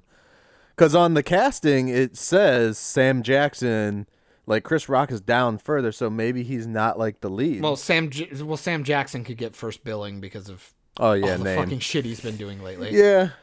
I'm interested. I think it looks kind of cool. I'll probably go word of mouth because I'm not big on gore. So if this is more like psycho thriller, right, with a couple of trap type things, I think I'd be really into it. But if it's like another bait and switch where it just turns into fucking, Saw 2 and 3 torture porn shit, I'm like, kind of good. Yeah. But it looks really interesting. I think it looks neat. And I mean, I refuse to believe that the acting isn't going to be at least up to snuff. So I'm very interested. All right. Cool. I think it looks neato. Now, what's your experience with the other Saw movies? Nothing, right? I saw 1 and 2 and bips and bobs of the other ones. I don't really care for them. Yeah. I like psycho thriller shit. I don't like crazy maniacal ways of killing people. That wasn't what I signed up for. I think it looks games. the cinematography of it anyways looks a lot more like the Jigsaw movie, the last one that came out. Okay. Because the cinematography for Jigsaw was completely different than all the others, where it was like dark blues and greens and shit like that. Okay. So it looks a lot better visually anyways. We'll see. I don't know if I want to watch another trailer because it seems like they gave away a lot in that one too already. Yeah. So, and that one comes out May 15th, so I'm guessing that's going up against Black Widow. Probably, yeah. So that might They're suck two for them. completely different films though. Yeah. So I could see. But I want to watch both. Your audience will show. The audience for the Saw thing will show up. So. But I want to see them both. Yeah. That's a day in the theater for me. That's what I was gonna say. Not even gonna be that hard. Double feature. Oh man. Yeah. So that was cool. I enjoy it. I really like that Darren Lynn Bousman came back to do the directing on it. Just because he's been working on those movies. He made the franchise basically after one started it. But if he's good with the genre too. Oh yeah, he's just really good with the genre. So. And then of course Chris Rock being a massive fan and he's writing and producing. Like I have faith that he's not gonna fuck anything up with lore. but also he wants to create his own thing within the same world, which is really cool. It'll be interesting. I would say I would stay optimistic. I'm surprised. It looks a lot better than I thought it would. Oh yeah, yeah. All right. So what else we got, man? Well, I guess sticking with trailers, we watched the Akimbo. Guns Trailer? Akimbo. Guns Akimbo. Okay, starring Daniel Radcliffe. So I saw the meme online about Daniel Radcliffe and Elijah Wood being two of the faces of like the two biggest like fantasy franchises of like the last couple decades. Mm-hmm. And they go off and just do like genre movies that almost alienate those audiences. They consider that like the coolest flex in the world, as they call it. Yeah. It has got to be pretty cool to have that kind of fuck you money that you can just go off and do whatever. Do whatever the fuck you want. It's got to be interesting. Yeah. I do find that funny. I appreciate that in a human way. Man, that movie looks fucking goofy as shit. It looks so much fun, man. I know Daniel Radcliffe, didn't he just recently do like a show where he was like trying to save the world because like God didn't care anymore or something like that? I'm not sure. I saw him, Miracle like, Workers. Miracle Yeah. Workers. Yeah, that's what it was. Where like Steve Buscemi. yeah. Steve Buscemi played God, right? Or did Yeah. he play Yeah, he's got that. Looked funny. That looked pretty good. Yeah. And then he also did that one what was that one that he did a while back? I mean, he was in Now You See Me Too as like the bad guy. But he did the Swiss Army Man was another God one. damn. Yeah. Which I believe the filmmaker described that as the first fart will make you laugh and the last fart will make you cry. I was like, wow. Yeah. What a way to sell your film. No, Guns Akimbo, I don't know if I'm saying it right. I'm not sure if it's based on anything. I have no idea. It looks like fucking like GTA mixed with Wanted. It's insane. Like it looks absolutely insane. I wonder if it's like gonna be coming out around the same time that Good Guy movie is with Ryan Reynolds. Reynolds? Because they kind of, that'd be interesting to just watch those back to back. That could be funny. Yeah. I mean, kind of the pseudo concept, but like completely different. One's more video game. One's more like The Running Man. Yeah. Type shit. Or like Crank. Or Crank. Yeah, that's great. Yeah, like that kind of feels like the style a little bit too. Probably more the second Crank where it got really fucked up. Like it's just hyper visual, like crazy colors, crazy camera. Oh yeah. And I mean, the premise is that Elijah Wood wakes up with fucking two handguns Daniel bolted Radcliffe. to his hands. Oh yeah, sorry, they're the same person. Harry Potter. Y'all look alike. Harry Potter pops up with guns bolted to his hands, and he's like part of like this like weird masochistic game of to the death that like felons and shit do for the. It's kind of like The Running Man. Yeah. Kind of reminds me of that, like convicts get grabbed to do these like elaborate fight to the deaths for the entertainment of the populace. It looks interesting. I don't know. It's definitely not something like I'm going to go searching out for, but if I hear some fun things about it, I'm like, fuck it. I'm gonna make you. I'm gonna make you go see it. Like, I probably owe you one after Doom. So, the writer director is Jason Lee Howden, and I've actually seen some of his shit. He did the movie Deathgasm, and if you haven't seen that, you need to fucking watch that. I have no idea what the fuck that is. All right, so here, I'll read the synopsis for you. Oh, hell. Or the short synopsis, I guess it is. Okay. Two teenage boys unwittingly summon an ancient evil entity known as the Blind One by delving into black magic while trying to escape their mundane lives. It's like a rock movie, like a death rock movie. Okay. It's an action comedy film, and that shit was funny.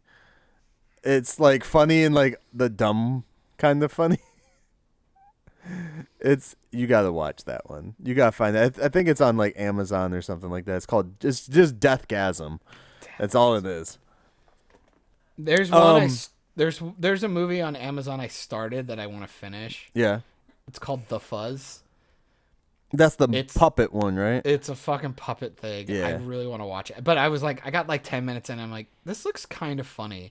You Yeah. know, the Melissa McCarthy did a puppet Yes. murder thing. She did. I don't remember what that one was called. But I was like, this kind of looks like the same thing, but like maybe done better. But like cheaper. Like a cheaper version, but like a better story. Right. I was like 10 minutes in. I'm like, all right, if this is really stupid, I'm watching it with Hannah, because even if it's really good, I probably won't want to watch it a second time. So, Yeah. The Happy Time Murders was the other one. okay.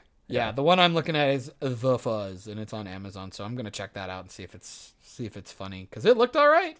It was keeping my attention 10 minutes in, so that's a big goal. Right. Okay. Oh man. The other one, I recommend Meet the Feebles, because that shit was fucked up. Fucking. Did you know Birds of Prey is in theaters right now? Yeah. Wait, no? It opens this week. Is it? Yeah, it opens on the 7th. People must be talking about reviews then, because Yeah, they got early reviews Goddamn. starting today, I think. man, that movie looks like shit. I was like super I'm hyped gonna for go it. watch it. I was like super hyped after the second trailer, and then they released a fight scene. Yeah. Man, I think that I don't It know, looked because awful. you know how sometimes they put shit out that is just not edited. That doesn't look like it was edited at all. It just looks like then they just fuck threw off. it there. Why would you put that out then? There's There's a difference between putting out like a deleted scene for fun or something Yeah. that wasn't edited quite versus like this is obviously like a big fight scene in the movie, like almost like a climactic standoff. right. Fuck off, dude. Like that fucking fight scene looked like shit. Like it was awful. I would be more than fucking fight me, internet, because I could break that down into I'll 19 tell you different this. I'll problems. go watch it and I'll let you know if that shit's even in there. Because I don't think it is. I highly doubt it. It just doesn't look even campy. It doesn't even look campy.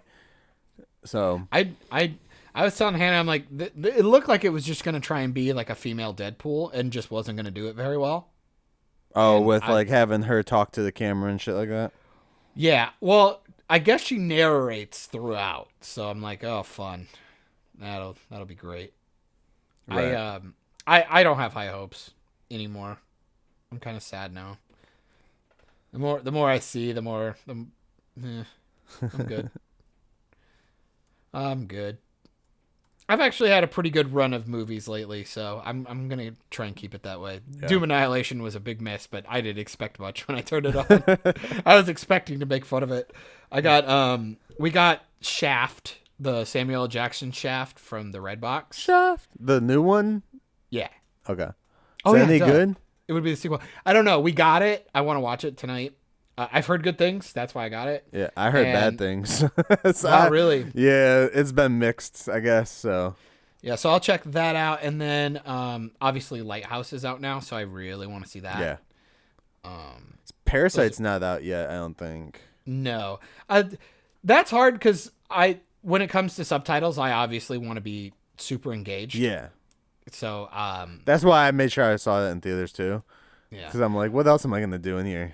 Well, at home, like I can pay attention if the Once movie's good. once it It's gets just- going though, like it's actually it captures you. You want. Well, you're talking to a guy. On. A lot of my favorite like horror movies and stuff are Korean films. Yeah. Shaolin Soccer and Kung Fu Hustle are like two of my favorite comedies ever made. Yeah. I like subtitled shit. I don't like dubbed. Yeah. But the thing is you have to pay attention because you can't just listen to dialogue looking down. Like you have to be fucking focused. Yeah. Or you will miss stuff. So those kind of movies are a bit of a grind, just because you want to be paying attention. If you're putting a movie on just for the sake of putting it on, it's like, well, I'll just haphazardly. If it's fucking Doom Annihilation, I'll just listen, and if it sounds like something can take fuck? my attention back, I'll come back. Yeah. But yeah, those are the things I'm looking at now. Probably, I think that's pretty much it. All right. Do you got any if recommendations, dude? Like, what should somebody go see or watch right now? Oh man. It was Netflix, Amazon, whatever. Man, I'm still kissing Schitt's Creek's ass. Okay. I really like that show, man. It's a really fun show. Fuck. I guess really more for me. I'm trying to think if I've really watched much. We just got the full collection of the Alien movies. Okay. I'm excited about that. I really like Alien 1 and 2. Really couldn't give a shit about any of the other ones, but let's see, what else? 1917, if it's still in theaters, go fucking see that. That shit's incredible. Yeah. I'll still keep talking about that.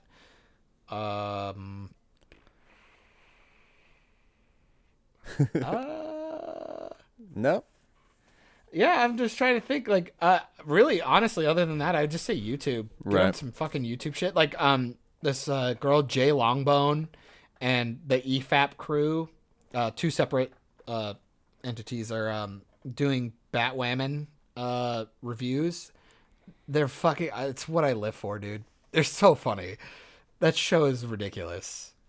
But those two channels are a lot of fun to watch them break shit down. It's been pretty hilarious. You're telling everybody you live to go and watch Batwoman? That's what you're saying? Damn. Not the actual show. You love it that much, John. Okay, cool. All right. Honestly, I would say I actually wouldn't mind if it got a season 2. Because it's so shit. I care more about the reviews rather, because I don't watch it anymore. I gave up. I can't. The last 2 episodes killed me. Dude, that show is hard. going to give so many people so much content for so long, though. It's going to be funny. It's insane, dude. The last 2...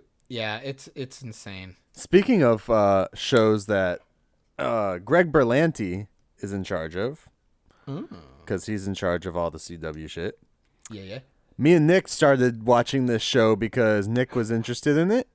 Okay. And I was like, the fuck is this? I was like, no, we're going to watch something else. And then I was like, no, I'll just watch this with you because you wanted to watch it.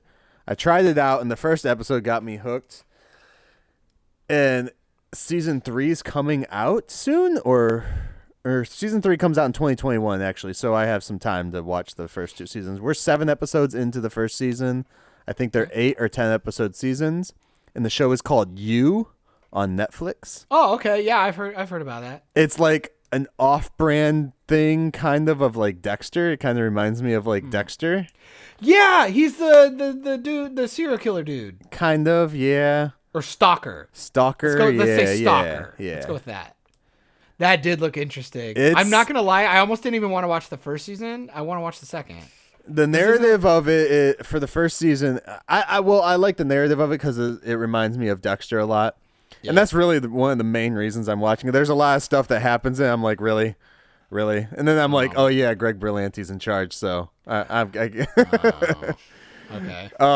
Because there's some things I'm just like, how is this not happening, or how is that not, something stupid.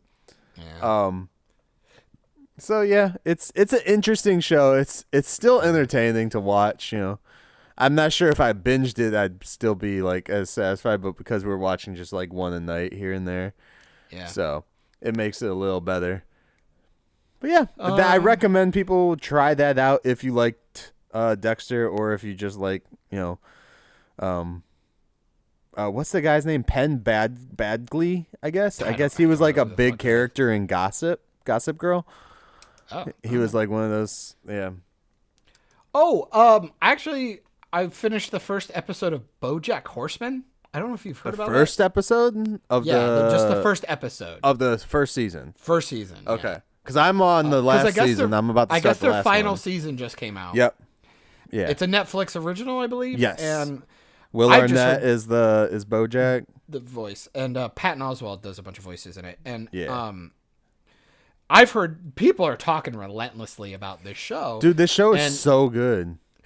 That's what I've heard. So I figured I'd give it a try. I'm 1 episode in. Obviously, I don't have enough, but I like the premise. Mm-hmm. It's really goofy, though. So, but I'm a Rick and Morty fan, so my tolerance for weird is up there. I'll let you know this. No, don't tell me. I'm going. No, I'm not going to tell you anything story plot or anything like that. Yeah. But like the first season has a lighter tone, and then it gets a little deeper. Well, yeah, that's how you work Yeah. it. You got to get people in, and then once you care Yeah. about your characters, then you start fucking. But it's with them. kind of cool because Amy Sedaris plays Princess Caroline in that one. Okay. So it's interesting to see, like, because I didn't know it was her at first until like I heard her talking about it on a podcast. I was like, Gotcha. she doesn't play in that. Who the fuck does she play? I was good like, voice Will acting. Arnett. You can tell who Will Arnett is all the time. He's the That's because he same doesn't voice voice all act. the time. He just does his voice. Yeah. Yeah, it's very interesting. I'm gonna hold my opinion just because I know a lot of people like it, so I think it'd be unfair to judge anything on the first episode. Yeah. Also, if anybody's an Achievement Hunter / Rooster Teeth fan, I'm not. Rooster Teeth is doing some really dumb shit lately, so I can understand if you're not a fan. But the Achievement Hunter side, they just released, I think it's their second or third season of Achievement Haunter. Haunter? Yes. It if you like those old like ghost adventures things on sci-fi, like the Paranormal Activity people who like go and fuck with ghosts at scary locations. Mm-hmm. These guys do it, but they're like more antagonistic. They're like assholes. Okay. They're like, you fucking stupid ghost.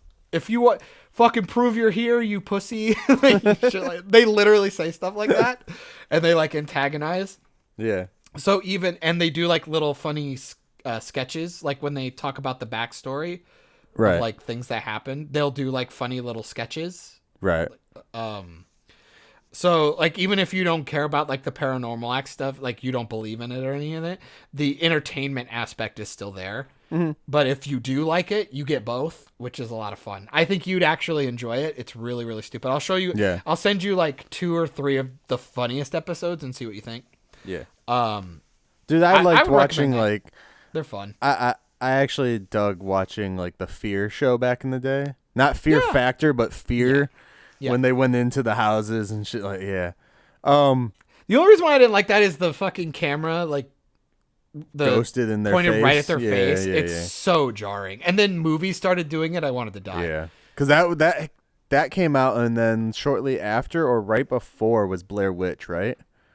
Something like that. Yeah. Something, yeah. Or 'Cause the I know other it's way an around. older show.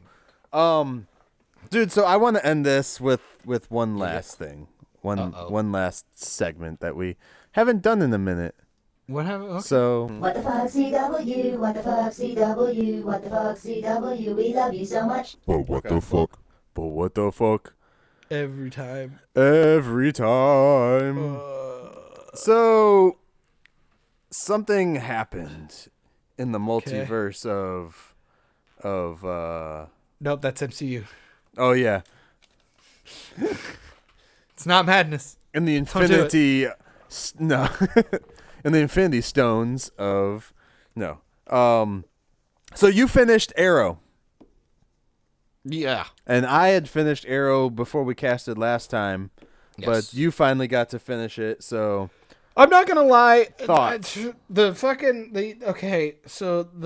Crisis on Infinitisms kind of hurt my soul a little bit. yep. So it was really hard to and then especially the following episode for Arrow was the Canary bullshit filler episode. Yep. Which was just a teaser / pilot for the new Yeah. show. If they Which get it. which I still think is bullshit, but fine, whatever. It really turned me off, so it was really difficult to actually turn on the episode. Mm-hmm. I want your thoughts first. I'm curious. Well, now it's been a week. Shit. You made me pay watch that attention. Annihilation thing, man. It got into my head. Learn to pay attention, man. So my thoughts, I feel that they did a decent job with closing up most of the stories, characters and stuff, while also utilizing some fan stuff in there, but not overloading it with fan stuff, I would say.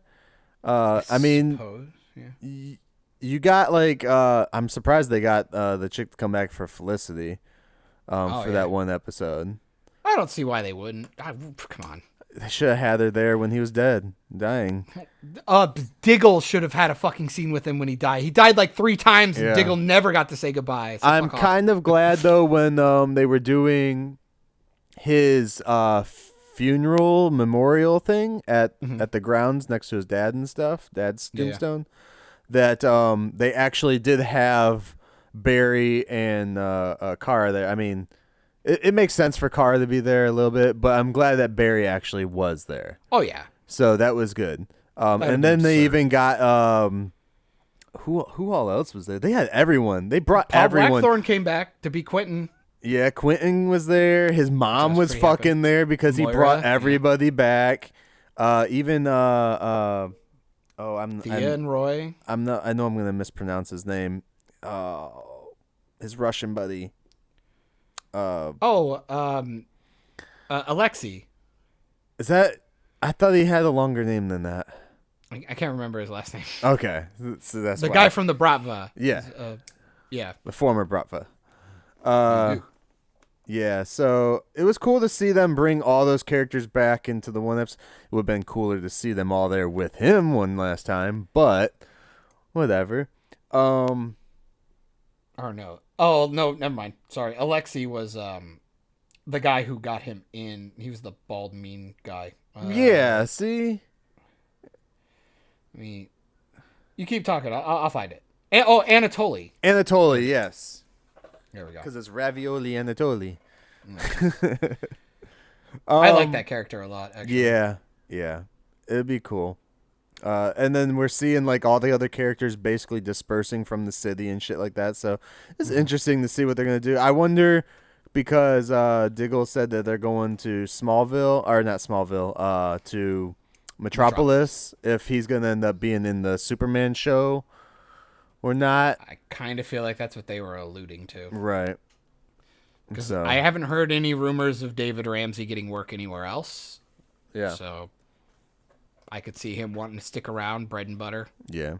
I mean, he's been around since the second episode of the entire franchise? Like the whole entire universe, Arrowverse? Pretty much, yeah. Only other time I remember him was from Dexter. What was he in Dexter?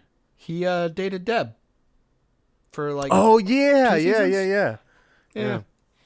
Full circle again. I gotta rewatch Dexter. I've been trying to get Nick to rewatch Dexter, so I'm hoping with you that she'll, with the show you, that she'll be like, okay, let's watch Dexter. Because I've been like, dude, this is like Dexter. I was like, you like this? I was like, this is like Dexter. You know. Dexter is good, but it's very Game of Thrones. Gets Oh, really I would stupid in the last totally. 2 seasons. As soon as like the season with John Lithgow is over, I'd be like, all right, we're done. We could just pretend. We could just pretend it's over. Be like, happy ending. Well, sad happy ending. Yeah. So what did you think? Because I mean, Arrow- I did. So I'll be honest. I teared up at certain points. I don't remember exactly which ones. A lot of them had to do when Felicity was there, and Diggle. I didn't tear up at all. Well, fuck you, the hardest unemotional bastard. Well, the hardest part is that I did a detriment to the show. That I went back and I've been watching compilations of like Barry and Oliver interacting and like former season stuff where it was good. Yeah. It's just the lack of actual satisfying goodbyes before Oliver got kicked off the show. Essentially, it really irks me and I can't get over it. So like every single time they would do something that felt meaningful, I was like, yeah, you missed it. You missed it already. Like the point is gone. The funeral should have been. I feel like the funeral should have been the last thing, and then maybe like Felicity and it, because like the ending is really weird. I guess I'll get to that. But fuck the documentary thing. Holy fuck. Holy fuck. Oh yeah, they were trying to continue that or add more to it or Yeah. some shit. Which they only did that in one. It was like one episode in season 6 or 7 or something. I think it was it was the season he went to jail, so season 7.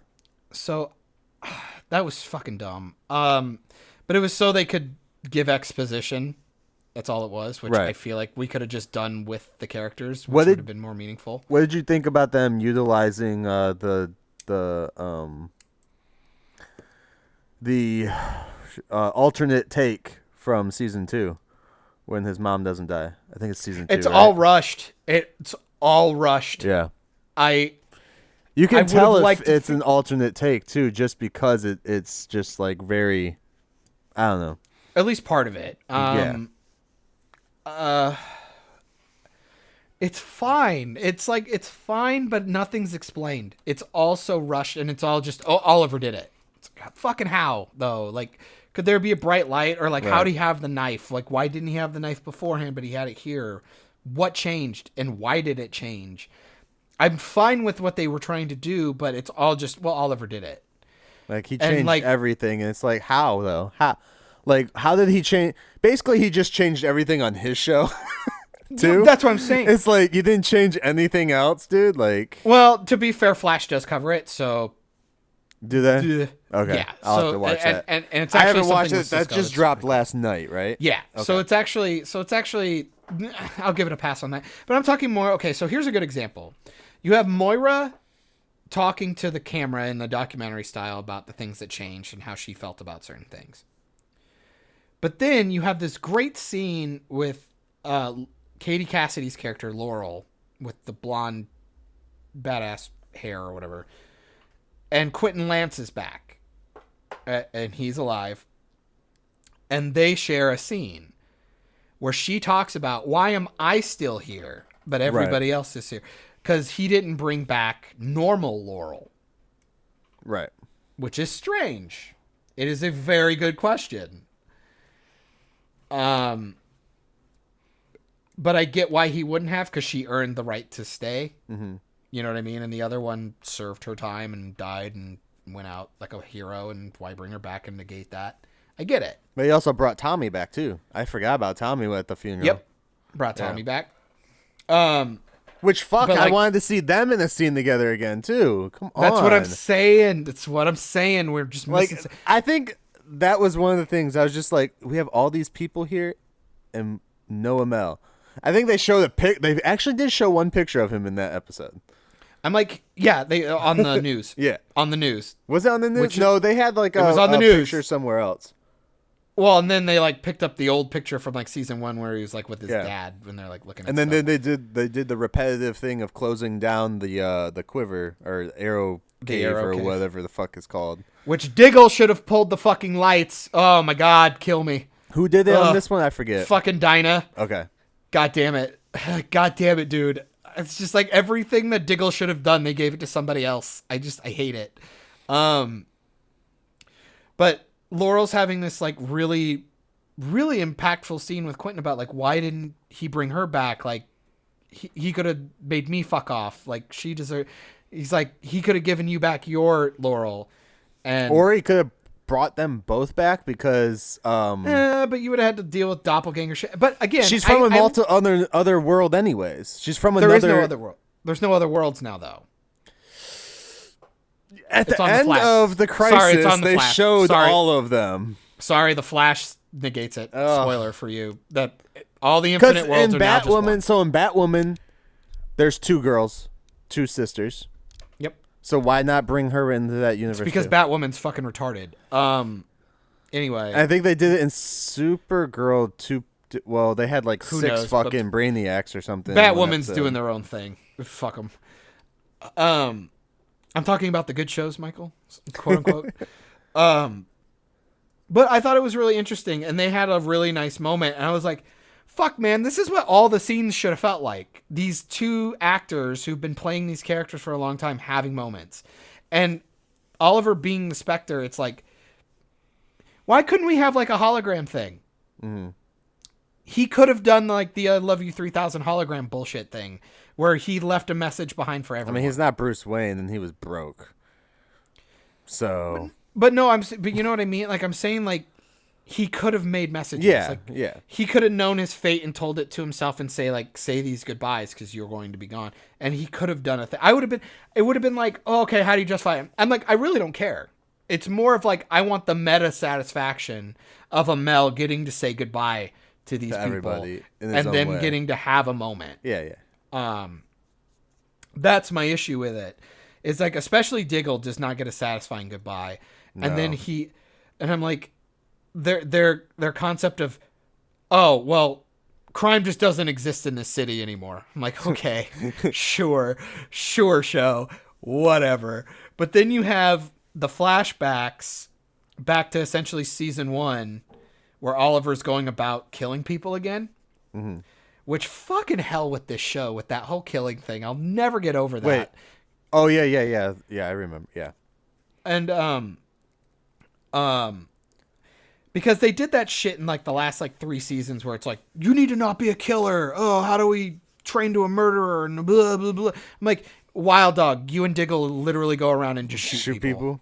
Yeah. Like, fuck off. Like, why are we even talking about this? It annoys the shit out of me. And the other two use their bird power, their bird of prey powers, and squeal. What I don't know what the fuck the power is called. Yeah. The canary cry. Yeah, the canary cry and send people flying. How do we know those people are living? What if somebody gets right? Like something. Which I'm just like fine, but again, the whole point is Diggle doesn't want him to kill this last guy, and he's like, "There's a way to do it," and it's like, okay, fine. He spares the guy for Diggle, but he murdered like probably 10 people to get to him. I'm like, okay. Which has always been the thing to me is like, okay, just because he shot them with an arrow doesn't necessarily mean they're died. Dead. And also, if you shoot someone with an arrow, it doesn't mean they're going to fall down. Like, that's one. Shoot me in the arm, I'm not going to just fall unconscious and not shoot you with my fucking gun, you know? Well, I'm kind of a pussy, you don't know. But they do this big, long fight scene, which is great, by the way. Fight scene's awesome. Problem is they keep putting gunshots and muzzle flashes and parts where it's like, how do they miss? Yeah. Like, they were literally point blank. Right. And he doesn't get shot. But also, you got to look at some of those arrow hits. Like, the way they want to show that he's a marksman, he's hitting people in the heart. Yeah. You know what I mean? Yeah. It's like when you hit him in the leg or in the other shoulder and shit, it's like, oh, okay, yeah, I get it. You didn't kill him. Still annoys me that he goes into that building, like in the scene you're talking about in this last episode when they did the flashback. He's going through and shooting everybody, and he's running up the stairs, and his fucking quiver's full of arrows again. I'm like, motherfucker, where was that when you needed it in crisis? Come on. Yeah. And I get it. It was just for a cool action scene, which is fine. But then I love the fact that they're harping on this idea of like Diggle trying to be right. And then he's fucking wrong. Like, Diggle's wrong. Yeah, because the guy Arrow does exactly what he wants, and he comes out and then almost kills his kid. Yeah. It's so silly. Yep. Which, apparently, there's supposed to be no crime, and kidnapping is a crime? Oh, no, it didn't happen in the city. Throwaway line. Yeah. Fucking retarded. But dude, I'm telling you. He was holding the kid capture in the city. It's so fucking dumb. So there you go. It's so dumb. Michael, it's so dumb. I forgot all about that part where they're like, oh, there's no crime. And then so they're like, well, silly. He didn't capture him in the city. He captured him outside the city and blah, blah, blah. And they're like, what? Renee's going to be a mayor. It's yeah. Like, but they why not just say he already is about to be mayor? Because then they talk about him being elected later. I'm like, that's not how elections work. You don't know that you're going to win. Right. Like, you could still lose. Not only that, you're running or you're going around as like the mayor, but then you're still dressing up as Mad Dog But they're not going to do it anymore. They're giving up the vigilante life because there's no crime. There's no crime, Michael. There'll never be crime again until there's crime again. Well, the future part already showed stupid. That was wrong. So fucking stupid. It's so stupid. God, it's making me mad. That would just make it more of an influence for criminals to go there because it's like, oh, there's no crime here, which means they're less prepared to deal with crime. So Let's go and take care of that. Yeah, it's like, you ever seen snowfall in Texas? Man, it's the end of the world. So then something falls from the sky that blasts Diggle into the fucking truck. He's fine. Yeah. Perfectly fine. Even though it launched him like 20 feet into a car. It's fine. And I mean, they did show he's muscular now, you know. Yeah, he's got arms like tree trunks. So the thing that looked like it crashed into the thing looked like it was a size of a fucking car. But it was just like a box. It was a little box. I did. Many things in the box. Appreciate. Michael. Well, no. First, I want to go back for a sec. I did appreciate that they let I have to say they let Diggle do the end monologue. Yes. Which is like kind of thanking Amel or Queen and all that stuff. Which I was like, if anyone I thought the else, funeral scene was great. I thought the Yeah. funeral scene was shot brilliant. I even think a lot of the dialogue was good. Yeah. I really liked the funeral scene. What'd you think about Nissa and other chick Talia? Talia both being alive? Well, I think Nissa was still alive. It was Talia that was dead, right? One of them was dead. I don't think Nissa died. No, I don't think I so. swore one of them had been killed. Whatever. Probably Talia. I'm fine with it, and I like the fact that Nissa called Sarah her beloved. In front of all of them. I thought that was cool. I enjoyed that. Nice little fan servicey moment. I really just liked the funeral scene. I thought it was fine. Yeah. I thought it was done perfectly fine. The Roy Harper Thea shit. Can we talk about his metal arm? I'm assuming it was in the Canary episode that he got his metal arm, his robot arm. No, because the whole Canary episode takes place in the future. Okay, so he just randomly has his fucking robot arm, and we're not going to allude to that? Yeah. Can I say something? You didn't see the Canary episode, did you? No, I don't. And I don't care. Go nuts.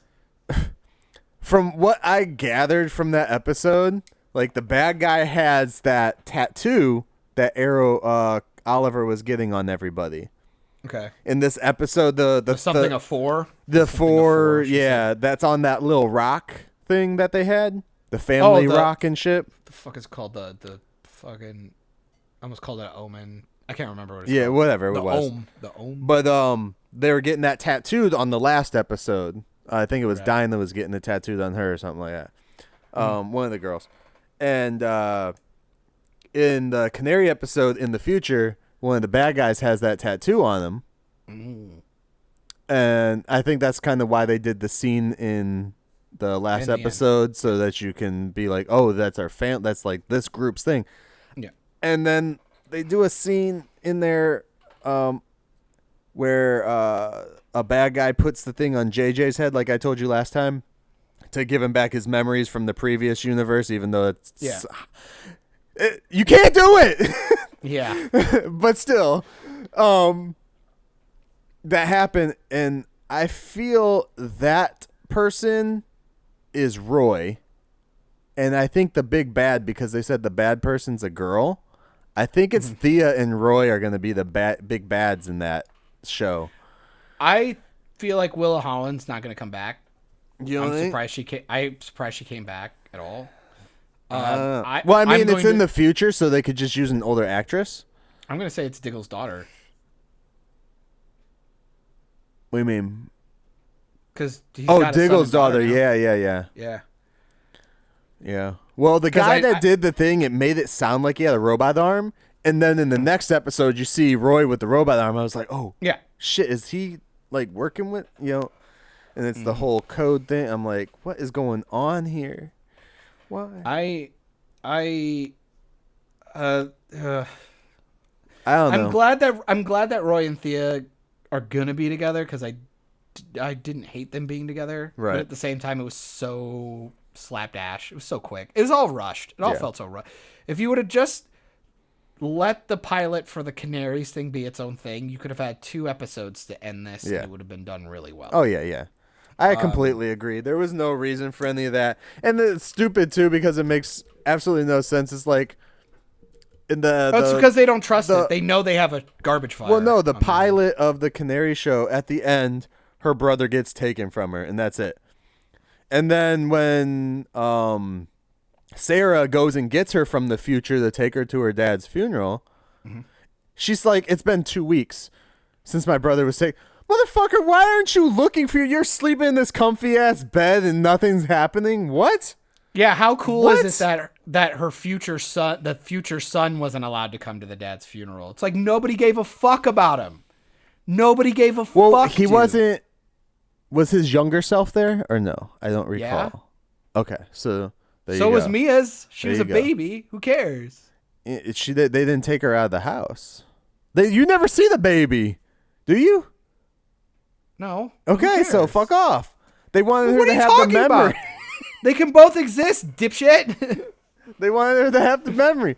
Maybe if they touched each other, they'd turn into that gooey shit from Time Cop. You don't think William wanted that as much as Mia would have? That's insane. You silly goose. I mean, he's old enough to remember it, though, in his kid form. His kid form. All right, I'll give you that. I'm fine with that. I can So, work with that. okay. I can work with that. No, you're right. I'll give you that. Yeah. Let's see. Also, why doesn't Sarah just use a time machine and go back 2 weeks into the future and stop the kid from getting kidnapped? Time travel. They never use time travel properly in this show. No. Anyways, The again with Diggle not turning off the lights was annoying. yeah. The Green Lantern tease, sure, they've been doing that for years. Who Either goes up? give it to me or don't. Who goes up though after something just collides into the ground and just decides to touch it? That was a flaming ball, and you're just gonna touch it with your bare hands. Yep. Good thing that box was intact and everything was great. A good thing it. Why was it a box? So dumb. So fucking dumb. It's because they didn't want to show it to you. They wanted to just show the green Where light. was the lantern he gets to charge it in? Fucking great question. Because unless it's kryptonite, it's the ring. Yeah. So it's one or the other. And I don't see why he would just end up with a kryptonite box. So Maybe he's gonna be the Spectre. I like the throwaway line of why Oliver didn't bring back his dad.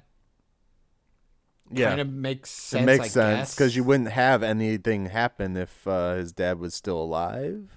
But see, they say that, But but see- it doesn't mean anything. Yeah, it doesn't really mean anything because he's literally creating a new universe. So he's still Exactly. everything in the old universe still would have happened for him you to could've be said how that shit he about was. Moira too. Yeah. So it's The like, only difference is there would still be an Oliver Queen alive. Yeah. Which So he it's could have fine. fucking done that too. Yeah. He just could have made everything good. And like, you know, after they finally shrunk down because they didn't actually kill the Anti-Monitor, like he could have just made it so everyone forgot everything about the previous thing, so no one would worry about anything. Yep. God. DC. But I you get don't what wanna you're take a- trying to do. I know what they're But you- trying to do. But you don't want to take away their skills and stuff. You know what I mean? Why? Why not? Well, because if things get bad, you need heroes. So I'm fine with that. But Nah, we're good. We got Superman. and the silly ending is silly. I'm glad that Stephen Amell and Felicity are the final Scene. Yeah. But where fucking are they? just Where are they? A myriad of fucking questions. Where Is the there crime fuck in are that they? city? Are they stuck in purgatory, just hanging out in that office building for the rest of their lives? Like, what's the deal? I mean, at least they were in the office and not on Leon Yu. Sure. Be like, we're in purgatory. I hope the fridges and the water and the piping works in purgatory. Maybe they don't have to eat there. I don't know. Yeah. It's so stupid. I so I stupid. didn't understand what they were trying to get to. Like, did he create his own world for him to be in? I What guess. what happened? You know, don't know. or is it There's his so own many like questions. universe, or what is it? They And just wanted a happy ending. and that's still not the Felicity we see at the funeral. It's a different Felicity from an alternate timeline. So dumb, Michael. So- It's so I'm just saying. dumb. It's so cheap and superficial and makes no. Oliver's sacrifice. He's just dead. Move on. Heroes die. I'm still mad about that. The real heroes are the ones that keep going. Like, fuck you. What a shitty thing to say. What? From Crisis on Infinite Earths. The That's one real of the heroes are lines. the ones that keep going. Yeah. Wow. It's like the dying's the easy part. Like, fuck you. Like, what? Like, I understand, show that you're trying to sound poignant, but man, what a shitty thing to say. Like, all those other people who died, yeah, fuck them. They're not real heroes because the real ones keep going. Dying was the easy part. Fuck off. It's so stupid. This last season It's kind was a of like mess. making light too of like sacrificing suicide people. too, because he kind of committed suicide. That's what when I'm he created saying. the universe. So they're gonna go basically with- just like, nah, fuck him. Well, I'm gonna go with sacrifice, but I so shitty. Like it's so shitty. It was the fucking ending was a mess. It was a mess. Yeah. It was rushed. And they wanted more fan servicey cameo shit rather than really ending the season correctly. For what they did though in Crisis after fucking that stuff up, I'm surprised at how streamlined the ending was in Arrow, considering all the fucking goofy shit. Yes, I would agree. Could it have been worse? Yeah, absolutely. Was it fine? I think the show died plenty long ago, so I think this was fine. And the fact that it's still gonna keep on going, it's just sure. and maybe we'll see. We'll see how long these shows last. They're all gonna get one more season for sure. As long as Legends keeps doing what it's doing, it'll probably get one extra one. I mean, these ones I think are a lot. These ones they're doing are a lot cheaper than, say, like Titans and stuff that they're making. Granted, when I say cheaper, I mean price wise, not like story and stuff. Because I don't know what Titans is doing, honestly.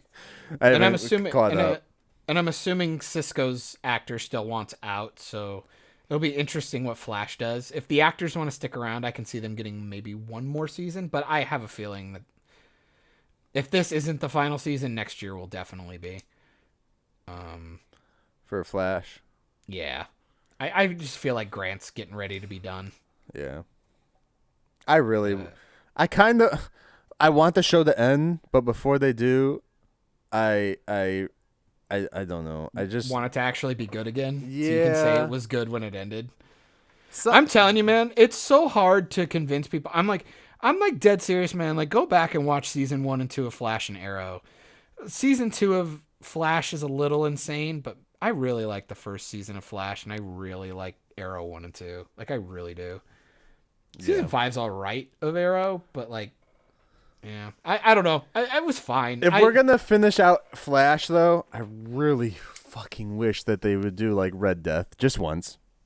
Just once. I'm sure he'll fight one more speedster. They can't help Well, themselves. Red Death is Bruce Wayne, so it's fucking dope. It's Batman. Oh, that's not gonna happen. But I could see them. No, because fight a version. they're not allowed to use Batman, but they can use Red Death. But they probably can't use Bruce Wayne. They've They can already say put the Bruce name. Wayne everywhere. They said a name. They've shown him on Batwoman. Kevin Conroy's version. They've shown him on Titans. They've used Bruce Wayne in Gotham. I suppose. Well, because that's why I figured. Yeah. Let. They've literally had shows with a Bruce Wayne in them. Because in Titans, they had the old guy plays Bruce Wayne, the old dude from Resident Evil movies. And then the kid How from dare Gotham. you? It's Jorah Mormont from Game of Thrones. Same guy. No, never mind. We don't speak of Game of Thrones. I don't know. It could have been better. They don't even need to call him Bruce Wayne. I will just fair know. enough. They could just call him Red Death. And he beats the fuck out of Flash all the time. But of course, if they ever do end it, they're going to end it with Reverse Flash. That's their go-to. They're going to end it with Reverse Flash. Probably, yeah. Like him and Reverse Flash will get into some weird fight, and then they'll go into Speed Force, and then boom, that's it. Yeah. That would be a horrible way to end it, by the way. if you're a huge fan that just likes anything DC, I'm sure this was fine. As a fan of the characters, they could have definitely done worse. For Arrow? Yeah. Yeah. I think the funeral scene was pretty well done. Yeah. I think everything packaged around it was just really rushed and contrived and kind of bleh. They were just trying to do a stupid storyline to get to the funeral scene, like to do filler for it. I'm like, yeah, exactly. Why? Like, make the whole episode a fucking funeral scene if you're gonna do that. Shit. Fuck, to be completely honest, I would have been totally fine with it just being a fucking funeral, and then everybody goes to the Queen Mansion and they all just reminisce. Yeah. All the actors just talking about him. Yeah. I'm not going to lie. I would have watched, like the scene in Ultron where they're all just fucking around in the after party. Yeah. I would have watched a 40-minute episode of that. And then seen Felicity walk off with the monitor. Try and see who can shoot Oliver's Shoot bow arrows or and something. shit. That would have Yeah. been great. Something like that. Like just really fun shit. 2 minutes Maybe- of us talking about it, we already made it better. Or like all his costumes are hung up somewhere and they all can make fun of all his little costumes. they did give you that statue you were talking about, a statue. I did like the statue. So that was good. It would have been a better reveal if they wouldn't have shown it in the episode before. Yeah. Because they just walk up to it and you see the statue there in the episode before, and then they do a reveal the next episode. I'm like, you guys ruined the review. You should have done the statue during Crisis, and then they all could have met at the statue and had a really somber moment at it. Like imagine, okay, so the statue's already up because of Crisis, right? Their scene, imagine if there's already flowers and letters and a big memorial from all the people from the city. Yeah. Like what they did with Iron Man in Far From Home. Flowers and all kinds of stuff, so that would have been a little more impactful, so like the city knew. Yeah, because what we're seeing is like a month later, right? Didn't that episode take place? And a it's month the after? unveiling of the statue, which is silly. Yeah. Like it should have already been there. Well, I mean, it did have to take some time to build it. But that's why I'm saying just do it in Crisis. Who cares? We could have said a week later or 2 weeks later. Well, how long after does the Flash episode take place? I have no idea. I didn't pay Did attention. they not say? Okay. They didn't really say. I would say, because God, man, like I'm saying, he had like 4 or 5 different costumes. They could have had those up on the statues, like in the Queen house, and people could have like made fun of it or something and talked about like His original hood could have been somewhere, fuck, that would have been great. anywhere. That would have been cool. Like put it in a jersey picture frame type thing. You know how you bang the jerseys up? That'd have been cool. Kids running around wearing green hoods in the city. You know what I mean? Like, you really could have just done a lot more stuff. Because, they clearly said that he gave his life to save the world. And it's like, all we see is just a group of people that it feels so small. Yeah. It just feels so small. Yeah. And it wouldn't have been that hard to do. You could have just given out cheap green hoodies and stuff, and kids could have been running around wearing the hood with, like, little suction dart bow and arrows running around. Could have been really cute. Yeah. Like I said, it was just rushed. It was rushed and lazy. But it's fine. It's fine. It's fine. It's fine. It's fine, Michael. It's fine. I'm fine. I feel for all of the shows, though, that have... Well, I haven't seen the Flash episode that just came out yesterday. But for all the other shows that have dealt with the post-crisis stuff, I feel that this one did the best job so far, utilizing everything has changed. You're literally able to change everything. Granted, with Arrow, they don't have to worry about working it into a storyline exactly in the future. Yeah. Well, besides the future Canary shit, but whatever. Because at that point, it's like, okay, where's his mom in the future? It's only a few years. It's like 20 years in the future, man. Yeah. Where's Quentin? Did he actually fucking die again? Again and again and again? Yeah. Speaking of, I would have liked another scene with all 3 of them, the 2 Lance sisters and Quentin, but, We get like one, right? When they come up to the... They all just kind of like look at each other. There's no real exchange of dialogue. There's no actual scene. All right. Well, I don't know. Maybe Diggle and Moira could have had a fucking scene together. Because Moira was the one that hired Diggle, by the way. In case people fucking forgot. Yeah. Don't you think maybe Moira and Diggle could have had a nice little exchange? Like, sorry I couldn't protect him. Something like that. Why the fuck You know weren't you there to protect him? I paid you all this money. It was your job to stop him. There's just so many missed opportunities. Yeah. So many. Yeah. So many, dude. Well, just remember, John. That's all I got. And this is my quote. And then I want you to just remember this. Oh, man. From Oliver Queen. From season 8. Episode finale. I don't know what episode number it was. Finale. 10, 11? 10, I believe it's 10. Just remember, It's a long story. Lucky for us, we have all the time in the world for me to tell it to you. Oh, man. Later, nerds. You just finished another great episode of Operation Babble. You can catch every episode of Operation Babble on all your audio streaming services, including SoundCloud, iTunes, Spotify, Stitcher, Radio Public, and more. Don't forget to like us on Facebook at facebook.com/Operation Babble. And join the conversation today by searching for the Operation Babble group on Facebook. Links also in the description. Don't forget to find Myke on all social platforms, including YouTube, by searching Myke Shrews, MYKESHREWS. You can find John on Instagram and YouTube via Bald Man Bad. Thanks and have a great day.